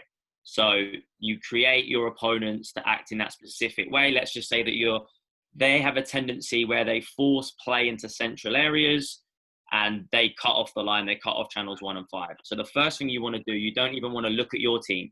You want to spend 15, 20 minutes of the opposition team fixing that. You can be prepared. So when it gets to the game day, your players have had however many sessions you've had, let's say 3 sessions in the week. They've had 3 sessions of facing the problem of no space in wide areas and being continuously forced into central areas. So once you get your opposition and you spend 25, 30 minutes, whatever it be on that, now you can then start to coach your team about how to get past that and how to solve that problem. Okay. But at the same time, you know, I mean, as we are speaking on the professional levels, the coaches, they want to put their stamp on their team. So they want to, how do you say, focus on playing in his or her way. They want the teams to play in their way. But then, speaking about the opponents, do you think that it would differ the philosophy of that individual coach, or how long can the coach go away from his philosophy? So people think that Pep Guardiola has his set way and that he only does things in one way, but that's not true. Even Pep Guardiola adapts in different games. So if you look, they play a 4-3-3. Sometimes if Gabriel Jesus is defending by himself, it will be a 4-3-3 where Jesus splits himself between the two centre-backs. He's in charge of pressing either centre-back. However, they played Leicester City and they played Liverpool last year. In both games, Kevin De Bruyne went and joined Gabriel Jesus and defended in a 4-4-2. So in different games, Pep Guardiola changes his style of pressing. He attacks and defends differently depending on the opponent. Just going back to that pressing, he'll defend in a 4-3-3. He'll defend with a double pivot 6. Sometimes he'll defend with De Bruyne going and joining Aguero or joining Jesus. So coaches have to stick with their principles. So Guardiola's principle is pressing high. So regardless of how he does it, he'll press high. He'll be looking to win the ball back in the attacking third. So that can stay the same. That's your constant of the professional game. However, adapting to how you do it, depending on not only your personnel, but the opposition, is crucial to winning more games. Because let's just say that Liverpool, their infamous front three, Firmino, Salah, Mane, if they don't have them three at their disposal, then Klopp will still try to win the ball like they do in the midfield third, setting traps, but it might be done differently. So where Mane and Salah look to deny the pass from centre-back to outside-back, they might get Adam Lallana in there and they might force the ball into wide areas and then press there because of their personnel. However, their style is going to be the same. They're still going to be setting midfield traps. He's still going to be staying true to himself. Right. That, I think, that clears up the first question. And there's a follow-up question on the same one. Now, speaking about, here you just gave an example of Pep Guardiola City and Pep Guardiola Barca, you can say, for an example. But then these are professional players and they are pretty much inclined, or they tend to adapt pretty easily in comparison to, say, amateur players and amateur 11-a-side team. So as a coach, so would you still stick to the philosophy with an amateur team, or would you train the individual responsibilities of the players on the pitch? So with the sessions that I provided, they're all game-related sessions. So regardless of the age. So I do positional games with my U9 team, my U9 boys, my U10 boys, but then with my adult teams as well. So they understand roles and responsibilities in different environments in your practices. If you make your practices game realistic, they'll always be able to adjust. So let's say that you have an amateur team and in your positional grid game, you might on Tuesday have the opposition in a back 3. And then on the Wednesday, you might have the opposition in a back 2. So regardless of them being an amateur team and not a professional, they will always be able to adapt because every week they're going through 3 hours, 4 hours, 5 hours of realistic training sessions where they've gone through these scenarios regardless of the level. All right. I think that answers the question. So maybe if I have anything else, I'll just come back to you on this one. Thank you very much. Sounds great. Thank you. Thanks, Neeraj. Before we progress further, Mark, I'll just like to introduce a former Indian national team coach and current head of education for India, Mr. Savio Madira. He's on the line. I'll just unmute, sir. Sir, could you please get on the line and say a few words? Yeah, good evening, Mark. Hey, Savio, how are you? Good. How are you? Yeah, good. Thank you very much. Yes, I happened to be joining late only when I got an invite from Ryan, and I was almost about 10-15 minutes late. But I think I waited till now, and the session was quite informative and very helpful to our coaches because we are still trying to develop through our coach education courses. But most of our coaches still we are trying to be in a mentality of having sessions mostly unopposed. Okay. That is why which we are trying to lag a little bit behind. So I think the 5 Ws which you spoke about was informative also, which will help our coaches to understand, because if you don't plan and if you don't know for what you are doing a training session, then it's of no consequence to you once you come on a match day. That is what you spoke about. So I think overall it was very informative. Thank you for giving your time for Mega Pro Football Academy, and also thank Mega Football Pro Football Academy for organizing these webinars to educate our coaches, which is very good. So thank you very much, Mark, for taking Thank your you very time much. off, and thank you all the coaches and Mega Pro Football Academy too. Thank you, I Sid. appreciate Thank the you, kind Ryan. words.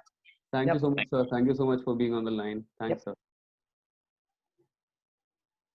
Yeah, Mark, we'll move ahead with the questions. And okay, I have a question here.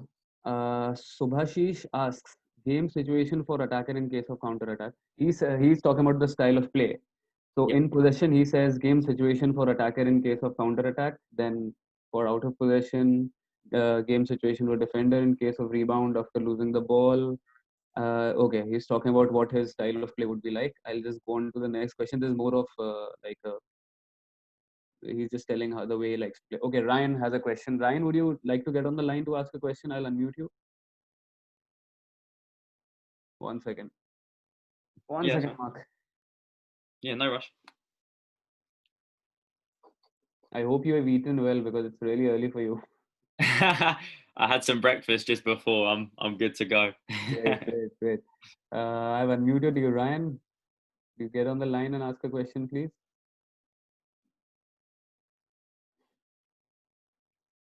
Okay, I'll just ask this question. I can't seem to unmute him. I don't know why. Yeah. It says, "Hi, Mark. The 10 team tactical principles are wonderful. Usually, when you start with a fresh new team, how long does it take before your team's style of play covers all 10 principles?" He says, "This is so I can set a target for myself." This is a good question. This depends on the age of your team, the level of your team.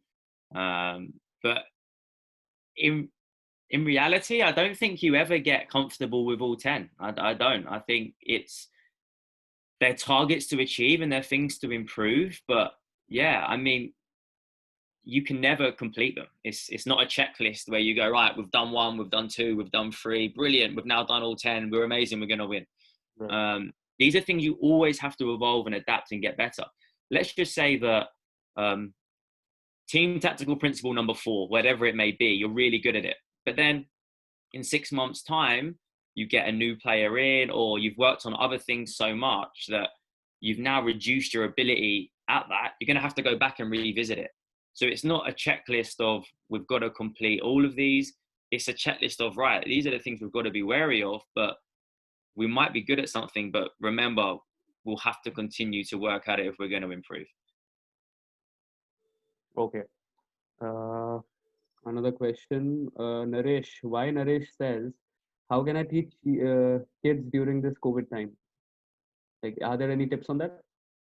Yeah, so we've been doing a lot of, what everyone else has, the Zoom calls with little workouts. And for me personally, it's getting the ball working as much as we can, learning how to love the ball. I mean, there's a massive debate, right, on opposed versus unopposed work, and sure, unopposed work has its place. So just creating different ball mastery exercises where players can touch the ball as much as they can, learn how the ball feels, love the ball. I mean, there's no point for me anyway with younger teams or lower level teams doing meetings where the ball isn't involved. Like, especially where we haven't had any contact time with COVID.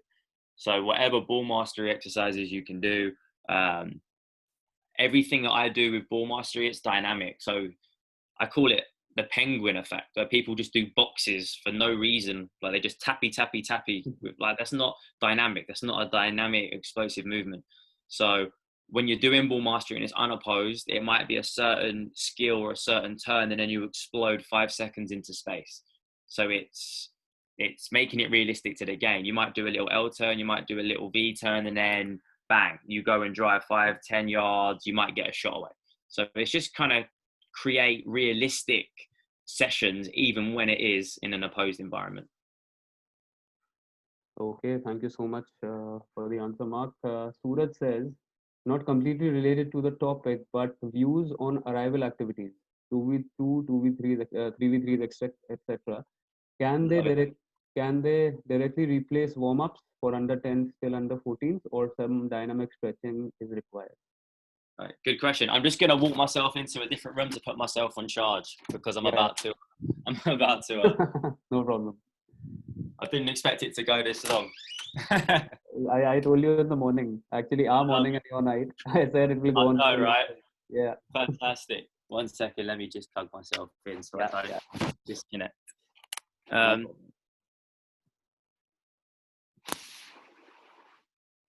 all right, can you? Yeah, so yeah, with arrival activities with younger players, what I tend to do is just get a game going. So I have two goals, whether it be little goals or goals with goalkeepers or whatever it may be.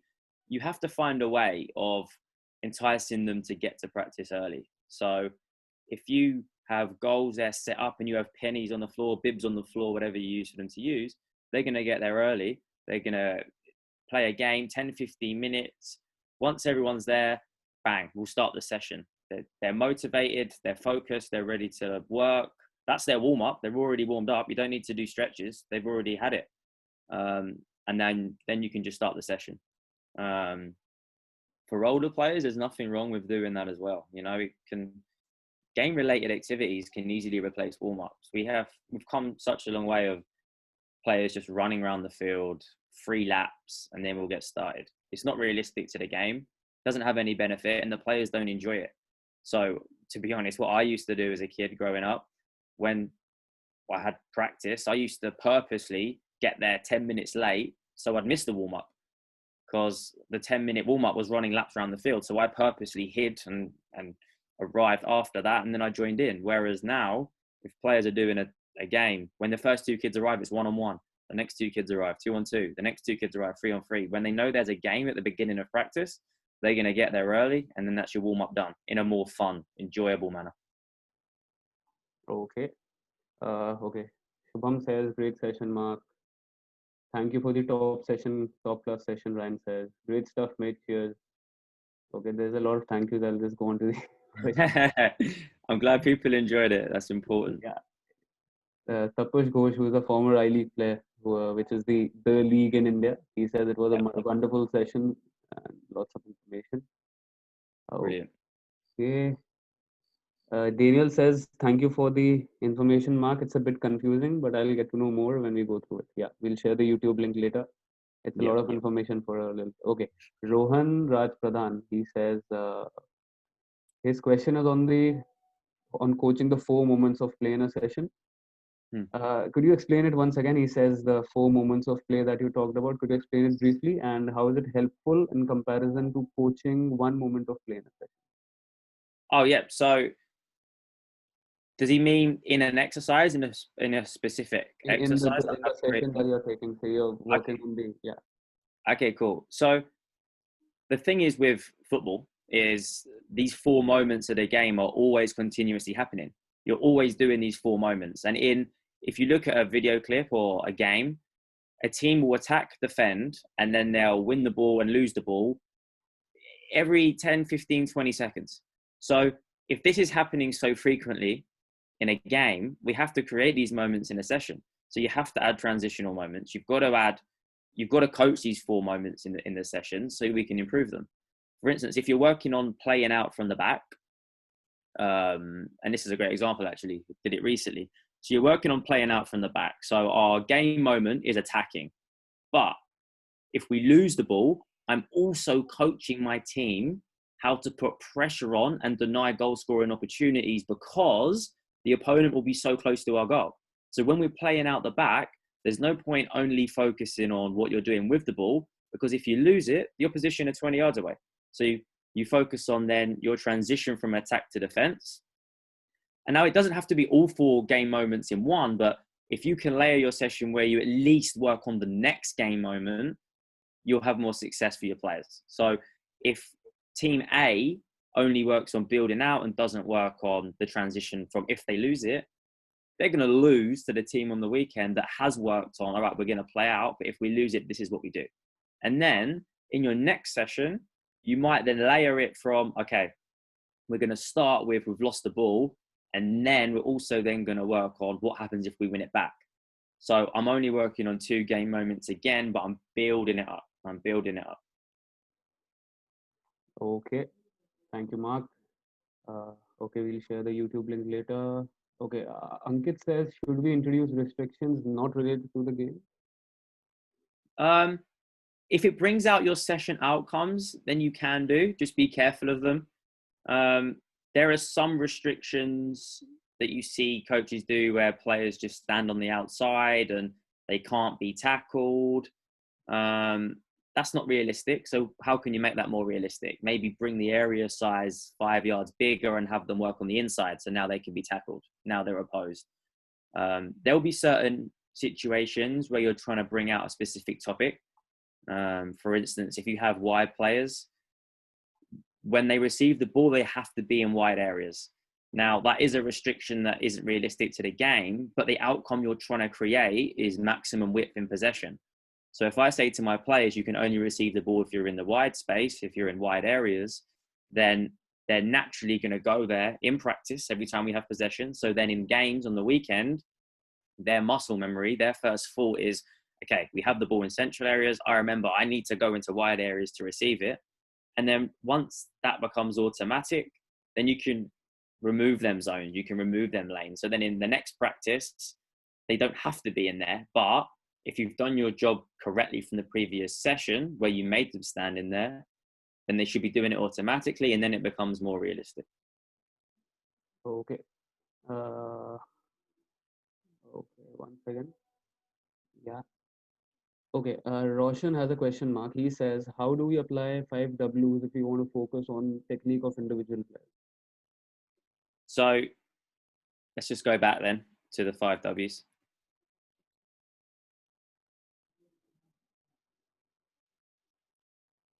Just so in case people missed it, they can... Sure.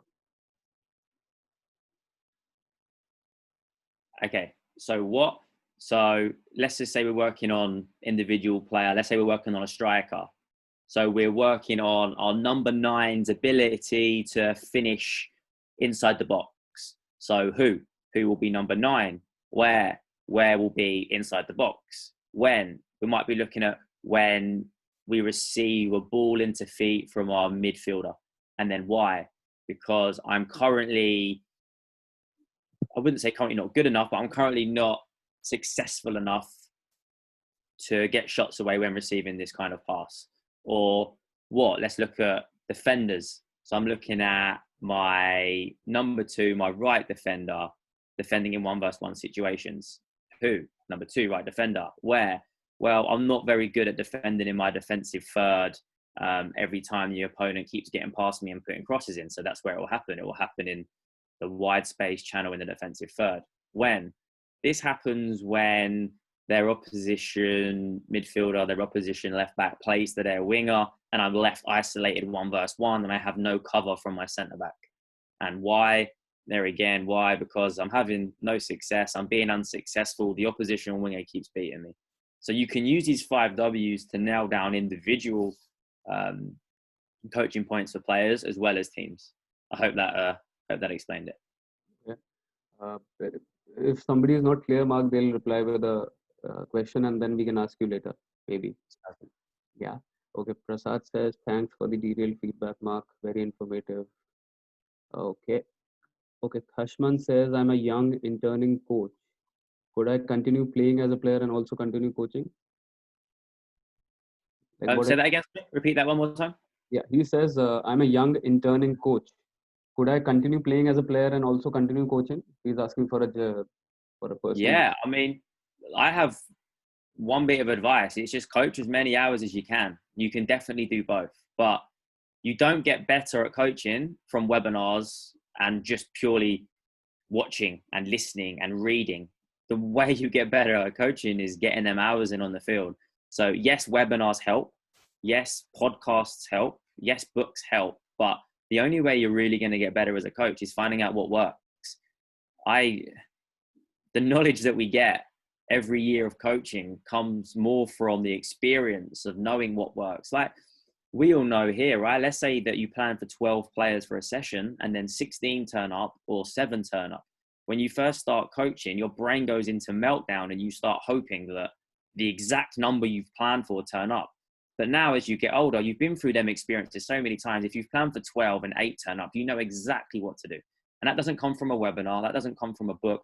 That comes from just purely getting your hours out coaching on the field. So yes, you can play. Of course you can play. Brilliant. But make sure that you're going to put in the extra work to also coach as well. That's great, Mark. I used to have that problem when I started. Honestly, if I plan a session for 10 kids and then 11 used to turn up and I used to be like, how do I pair them in even numbers now? So I know. If I planned for 10 and 11 turned up, my whole world would be over. I didn't know what to do and it was one player. Now it doesn't matter. Whoever turns up, I'll make it work. Right. Okay, Naam has a question. He says, how do the players that are not being focused on in the session react after you tell them about the session plan? And players you are going to focus primary and secondary.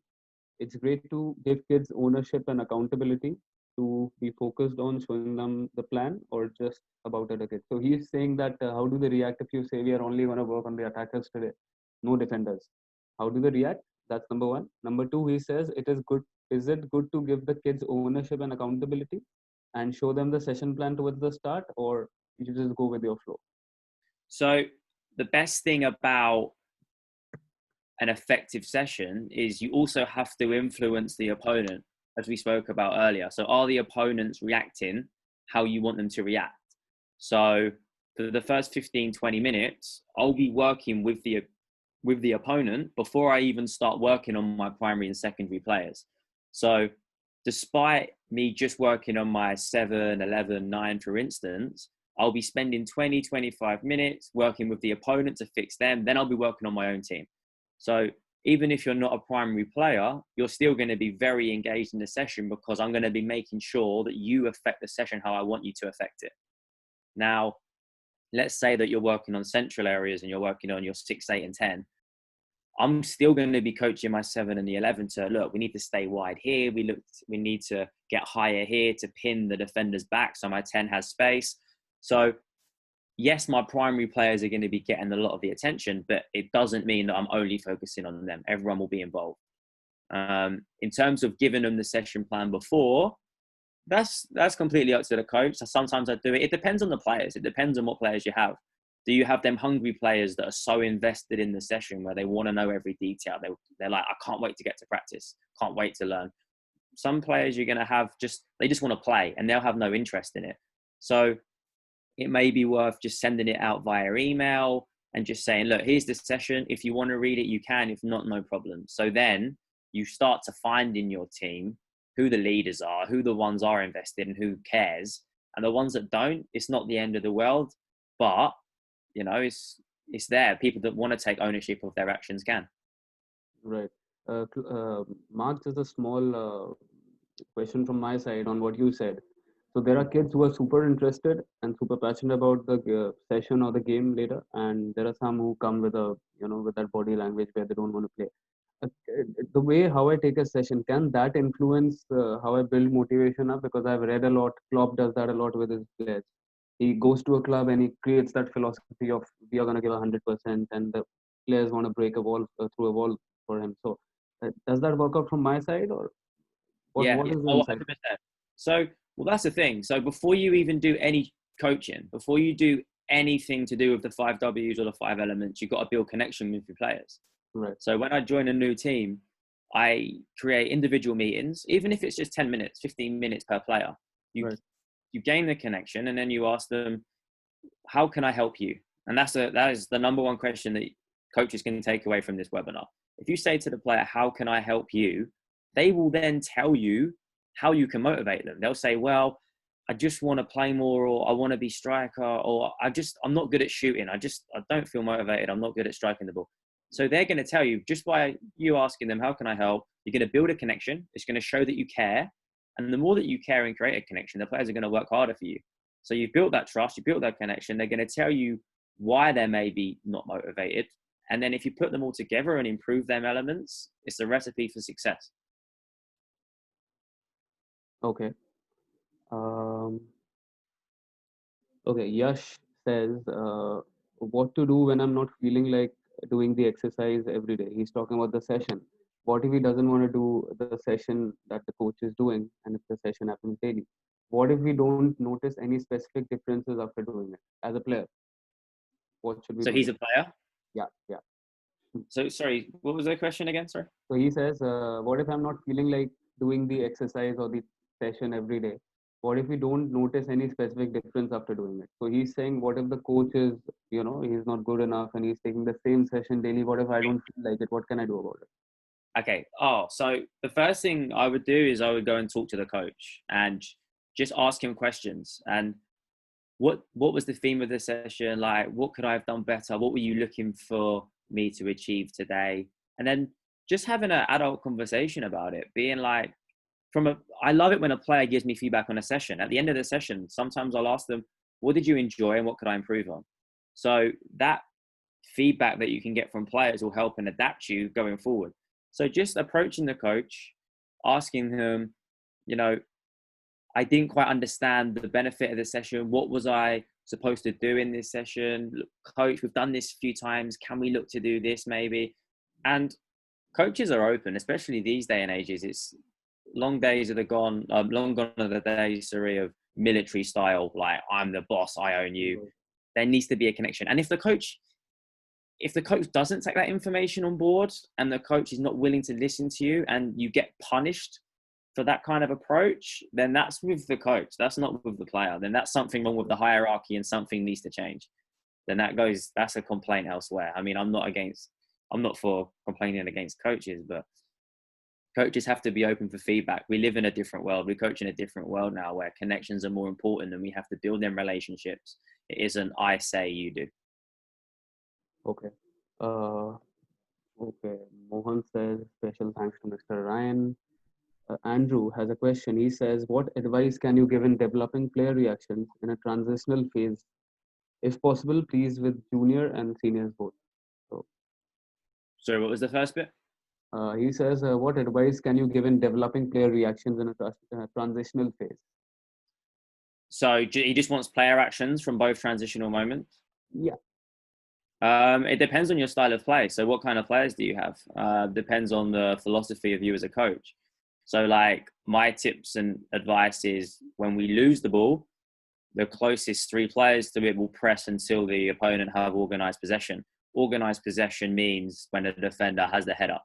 So we press until the defenders get their head up. If the defender's head is still down, we keep going. So that's the trigger to then stop and retreat. When we win the ball, first thought is, can we play the first pass forward quickly with speed? As I said earlier, the only time your opponent is going to be tremendously big is when they've just lost the ball. So a tip there is, can you look to find a forward pass quickly and then join the attack? I was watching a webinar recently. It was Jesse March, actually, the Red Bull Salzburg.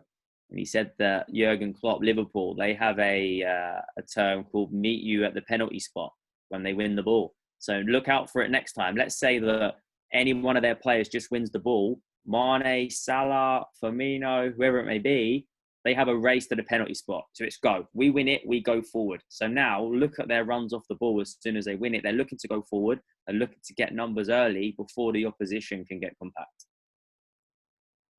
Okay. Okay, there was a question from a player here who said, I'm not motivated with the coach's session. He individually messaged me and he says individual training. He's talking about himself during the COVID times because he has to train a lot on himself.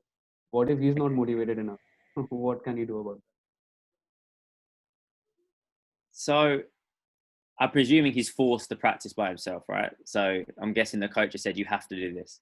Yeah. So then the only way to get over this is to talk to the coach and say, look, coach, I'm unmotivated to do this. I just, I'm struggling with it. When I do it, I feel like it's more of a chore. And then you build that connection and then you talk through the problems. And then the coach should have solutions for you. So every time a player brings a problem to me, they never go away just with the problem. They go away with a solution. So part of our jobs as a coach is providing that solution. So going to the coach, asking him, look, what can I do differently? What advice do you have to make it not necessarily more fun, but, you know, maybe more enjoyable? And just letting the coach know, because the coach might have different ways and different aspects of developing you as a player. In these tough times, he might give you a different project. He might give you different things to do. But yeah, definitely starting that conversation with the coach would be my number one advice. Okay. Ryan says, Mark, a lot of participants here use Instagram. Is it possible for you to share your Instagram handle so that they can get in touch with you if needed? Yeah, for sure. I've just got to double check what it is. I don't use it that much, but my DMs do. Yeah, it'll be open, I'm sure. It is Mark, so MARK_JS1. So Mark, MARK_JS1. Okay. If they have Twitter as well, my Twitter was on there. My DMs, my direct messages are open, so anyone can just feel free to ask a question. Let me get to the end where my Twitter handle is, so people can follow me and ask questions there. But yeah, I'll always reply. I'm always here to help coaches, and whether it's on Instagram or whether it's on Twitter, just give me time and I'll get back to everyone that asks a question. Okay, I've written your Twitter handle down here. 1 second, Mark. I'll just write down. Yeah. Okay, now we'll go on to the next question. 1 second. Okay, Tapush Ghosh has a question. Mark, do you prepare youth players to play all 10 positions so that they can use it when needed, or is it easy to understand the position? Do I train them in all positions? Yeah.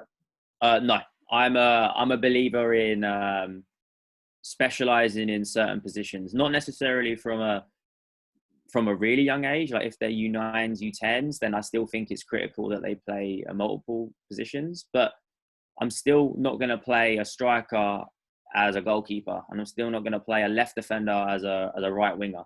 I'll keep them fairly located together. So left defender and left mid. There might be a centre mid and a centre defender. I try to get players playing in different positions that are relative to their skills. So I always break it down into American football. You'd never have a quarterback being a defensive linesman. You'd never have a wide receiver being a quarterback. Like, people have their own skill sets. And I feel like it's important for players, so they're comfortable, to play in a position where their skill sets can be used. So if I'm a striker who is fantastic at striking the ball, but I'm not very physical, I don't really like to tackle, I'm not a big fan of putting a challenge in and head in, I'm not going to put them at defender because I'm not going to make them comfortable and they're not going to improve. As you start to get older, U11, U12, U13, I think it's important to be confident and start to specialize in specific positions, because the more you play in a specific position, you're getting more reps of it. So if I've got a player that's playing centre back, centre mid, left mid, striker, right mid, they might be good enough to play in them positions, but what about the players who are masters of them? How can you be a master of a position if you don't regularly play there? So yeah, as I get older, I start to make positions more specific for players. Now, don't get me wrong, there's still going to be players that you have, like the utility players, like James Milner for Liverpool, Park Ji-sung when he was at Man United. Brilliant. I think you still need them. I think you still need them kind of players. But, you know, it's definitely important to specialise players so they're comfortable in certain areas of the field. Okay. There's one more question here, which is related to what we just covered. 1 second. Okay. Arun says, at what age will you give the right position for the players if they start as early as the age of 8? So for me, it goes to the skill set that they have. So for instance, I actually have a player on my U9s who only loves to play defender, just loves to kick people, loves to slide tackle, loves to win the ball. Has no interest in shooting, has no interest in striking. Now, what I'll do, I won't put him up front as a striker because he has no interest in doing it. He doesn't want to be there. He ends up running back anyway because he wants to be where the action is. But in order to improve his ability on the ball, I'll then play him a few times right midfield. So then he's got pressure from behind and pressure in front, but I'll keep him in a pretty similar position to what he likes and to what he's used to. Now, saying that, on the same team, I've got a player that loves to play any position. And if I say, all right, I need someone to play left defender today, he'll put his hand up straight away. And then I'll have, I need a player to play striker. He'll put his hand up straight away. So for me, it depends on the player and it depends on each individual. One bit of advice I can give as a coach is you can never coach the same player, different players in the same way. Sorry, you can never coach different players in exactly the same way. So have a look at your players, have a look what they're good at, what their characteristics are, what they want. What they want is important. Some people might be like, you can't just play a kid at defender. Well, he loves it. He's got a passion for it. He doesn't want to do anything else. If that's the case, why would we put him in a position that he doesn't find fun just because, we've got to play him in any position? You can still find ways of developing their overall technique while putting them in a position that they enjoy. Okay.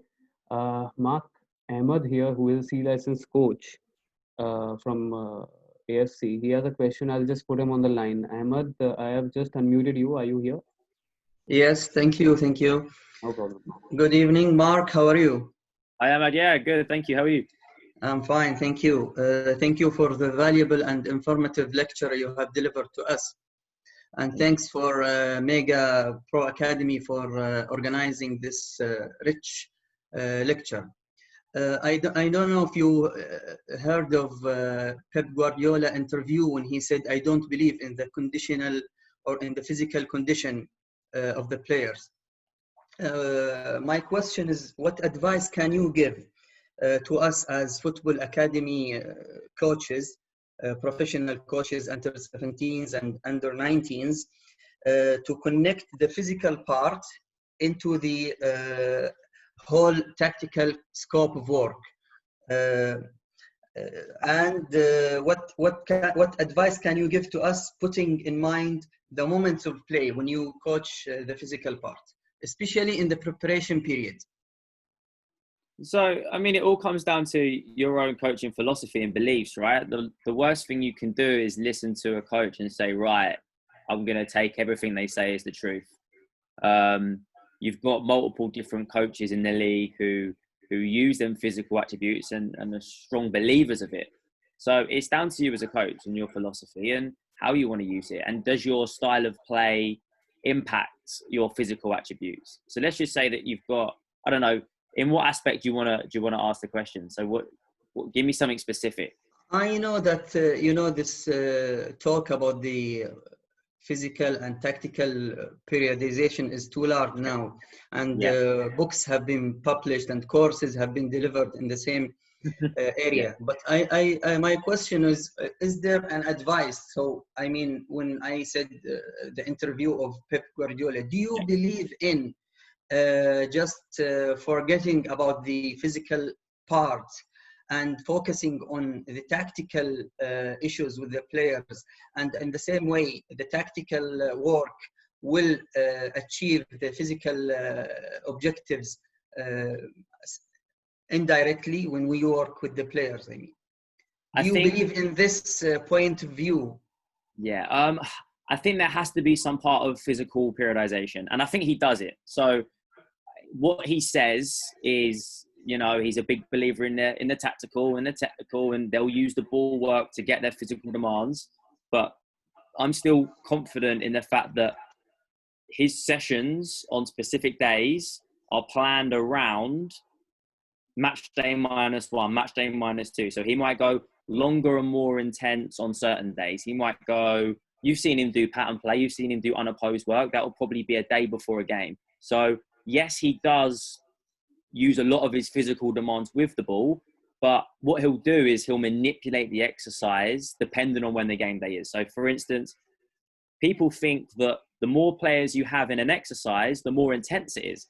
So if I say to you, should we play a 3 versus 3 or an 11 versus 11? And I'll say, what one's harder? People will say, 11 versus 11 is so harder. Wrong. Because there's walking, there's jogging. When you have 3 versus 3, it's more intense, it's more explosive, it's small-sided. You're always in the action. You're always doing the full moments. So Pep Guardiola will adapt his sessions and he'll adapt his exercise depending on when the game is. He'll get larger closer to the game, and he'll stay large after the game as they're recovering. And then as he's in his ideal weak spot, match day -3, match day -4, whatever it may be, that's when he'll get smaller sided and use them physical demands from his tactical exercises. Thank you, Mark. That's very clear, and thank you for the valuable information that you have delivered to us. Brilliant. Thank you very much. Thank you, Sid. Thanks, Ahmed. Ahmed is a very renowned A license coach from Saudi Arabia. Thanks for asking the question and thanks for attending the webinar, Ahmed. We'll just progress. No problem. We'll progress further. Mark, John has a question. I'll just unmute him. He wants to come on the line and ask the question. Yeah. You can get something to eat or drink, by the way. If you want us to wait for 30 seconds, we can. How long? 30 seconds? I'm saying if you want us to wait for 30 seconds, we can. If you want to get something to eat or drink. Oh, okay. No, I'm good. Keep going. Cool. Okay. I'll just unmute John. John, can you hear us? 1 second. Just unmuted him. Okay. Sid, thank you, Sid. No Hi, Mark. It was Hey, a John. wonderful session related to game-related training sessions. I have a question for you. I just wanted to find out, because as we all coaches have some kind of idea about every training session should be related to the game. So I just wanted to find out whether you can just give a brief out about what is the intensity of every day what we train before the match day, from Monday to Friday, just keeping Saturday as a match day. So how do we look into, because every day we want to see that there is a intensity where the defenders have to do what the attackers have to do. So can you give us a rough sketch about what is the intensity every day should be? 100%. So I actually had a good conversation with a great coach last week about this. We always train at 100% intensity. The only thing you change is the length of how long you do it. So an ideal training session for me is actually 70 minutes. I like to go for 70 minutes because I know that is the longest my players can go working at 100%. And then if you have match day -2, it might be 100% for 45 minutes. And then if it's match day -1, you don't really want to go 100% in case of injuries. But if you do 10 minutes, 15 minutes, then you're still getting maximum effort, but you're just adapting the length that you do it, because this is a problem coaches can do. And this is where development doesn't happen. They keep the same length of the training session, but they don't work as hard. So that doesn't make any sense, because yes, you're probably practicing for longer, but you're getting less out of it.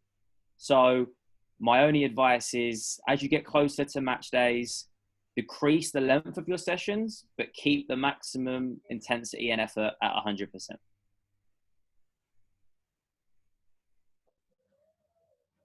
Thank you, Mark. Thank you. Yeah. Thank you, Sid.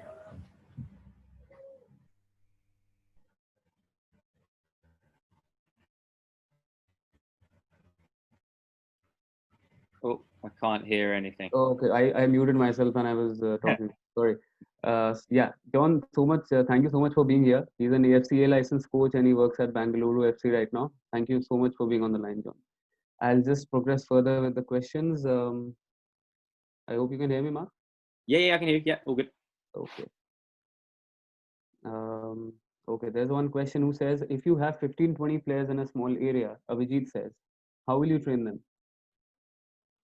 So is this normal practice so you can go opposed, or is it COVID? Is it unopposed? Normal days. Normal. If you have 20 players, you can do 2 grids of the same activity. So if you want to get your assistant coach to look over one, you do the other. You can split. You can have half a field each, or you can do, it depends on if it's match day, -1, -2, you can have 10, 12, 14 players working in an exercise, and then you just have rotation players on the outside. Because as I said, we don't ever reduce the intensity of the session, we just reduce the length. So if we're keeping the intensity at 100%, you can rotate players in and out. It might be the players that have played a lot more in the previous game, or players coming back from injury, or players that have a little niggle. And then the players that were substitutes, or the players that haven't played many minutes, or a player that missed last practice, they can then stay in the exercise for longer. So you're manipulating the exercise using players on the outside that can quickly rotate in and out every 2-3 minutes, every 4-5 minutes, manipulate it like that. So the intensity stays high. You're keeping an eye over one session because, as we know, if there's 2 grids going on, you're missing out on coaching opportunities. And this way it keeps all players motivated to play. And if you're doing an exercise where you've only using 8 players and you've got 20 turning up, you might need to find a way of motivating them differently, or think about adapting your exercise. If you're only using 8 players out of 20 players, I think that's down to a coach. How can I adapt this exercise to make it more fun for my players? Right. Thanks, Mark. We have a question here from Gokulnath. He says, when we work with the grassroots teams where we spend less time with a lot of players, what are the tips to make the session effective in that limited time? Sorry, say that first bit again. I just cut out. So he says, when we work with grassroots teams where we spend less time with a lot of players, what are the tips to make the session effective in that limited time? So when you don't have much with them, you have to get into an opposed environment as close to the game as much as you can. So if you're coaching at a higher level where you have contact with your players every day, you can afford to maybe do 1 day of light unopposed training and you can build it up. When you have less contact time with players, you need to maximize that time as close to the game as possible. So some of my sessions that I put up there, after the warm up, you might then go straight into it and you can build the session up there with progressions that you want. But when you don't have much contact time at all, if you do sessions that aren't realistic, when they get to the game on the weekend, it's going to be like a whole different world to them. It's going to be strange. They're not going to be in situations they've been in before. So just make the practices as realistic as possible, as close to the game as possible, so they're comfortable on the weekend. Okay. Thank you. Ankit says, thank you for the effort and sharing the knowledge, introducing us to new perspectives. Arun here says, okay, at what age? Okay, we have already asked this. Robert, he says, what's your idea on coaches playing during the session? I'll see a lot of coaches doing that, he says. On them physically playing, on them jumping in and playing. No. I mean, there's a time for it, and that time is if you've just won a game, or it's a recovery day, or it's it's pre-season at the start of it and you're doing a culture building session, and okay, that's fine. But if you're planning for a game on the weekend and it's middle of your season and it's business time, it's proper business time, then no, get yourself out of there, because all you're doing is you're focusing on yourself. You're focusing on scoring the goal. You're not focusing on coaching. You're not going to freeze it, because if you're playing, all you want to do is carry on playing. So you're not going to stop it anyway. How are you meant to see everything that's going on around you if you're playing? So I mean, as much as we love it and as much as we all wish we could, for me, it's a big no-no. You can't coach and play at the same time. Okay, thank you so much. I think Neeraj wants to come on the line to ask a question. 1 second, I'll just unmute him.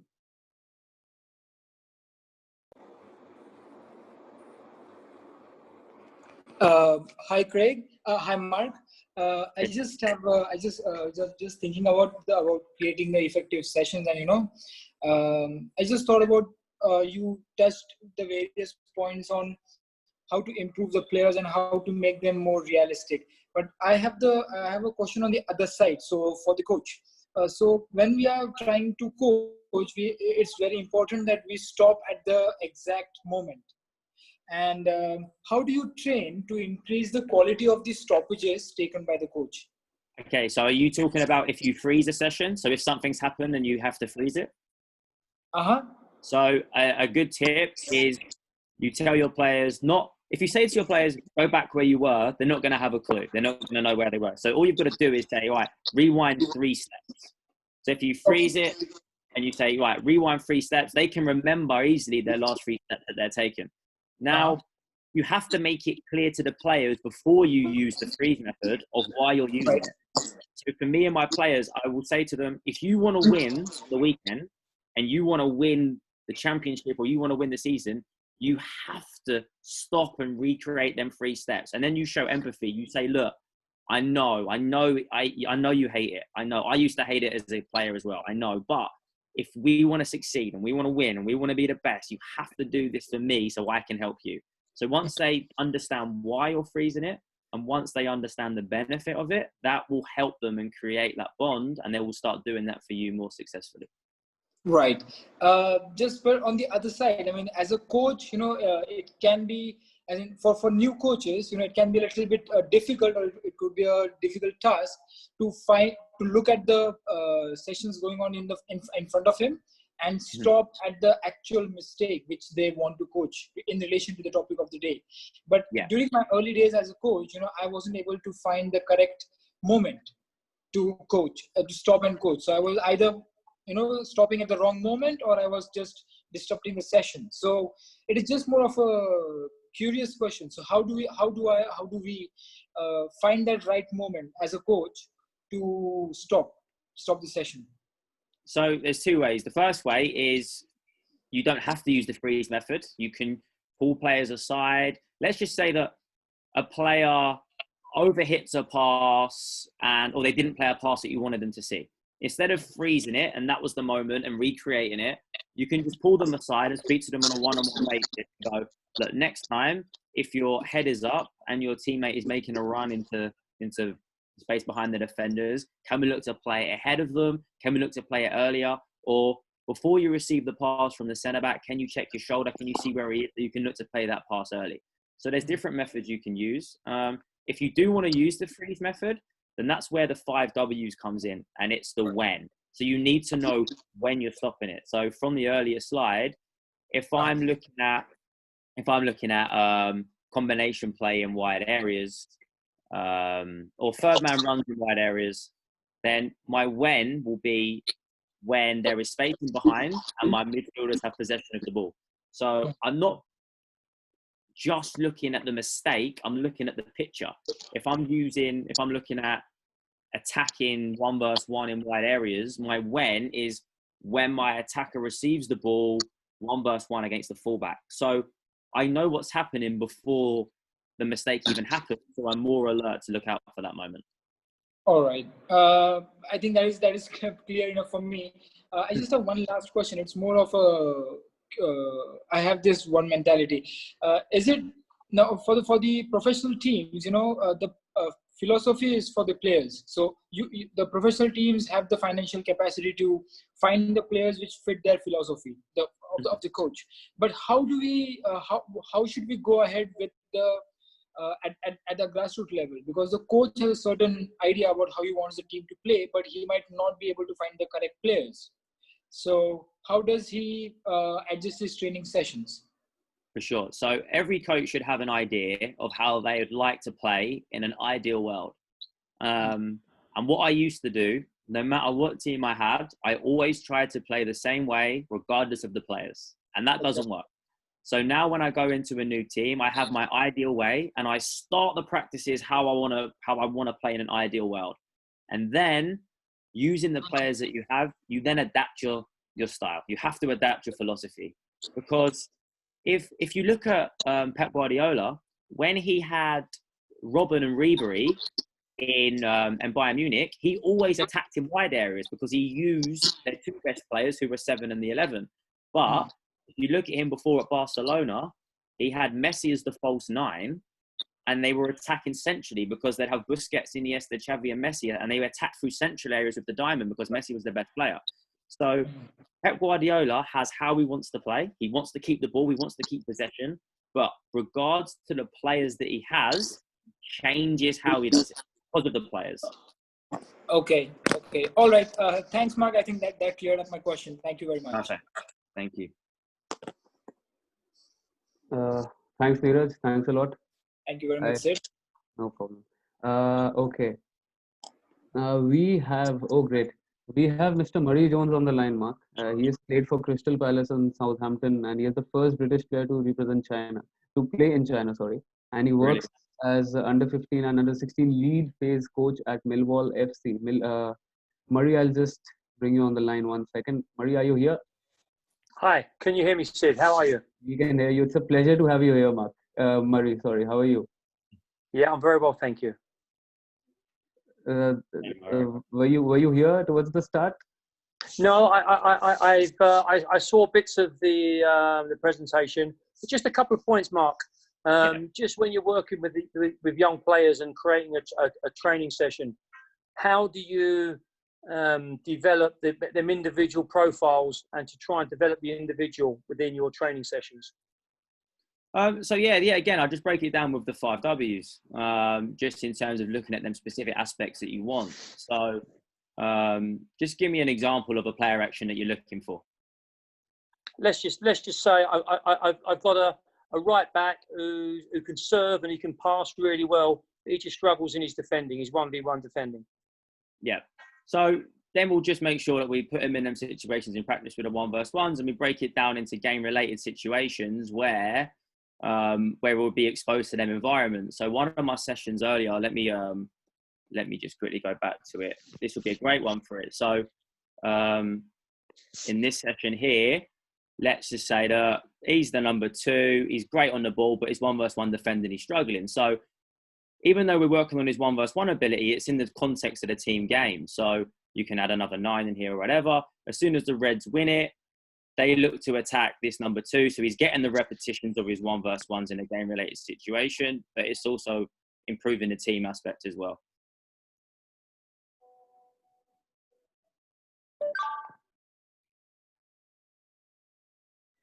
Yeah, Murray, are you here?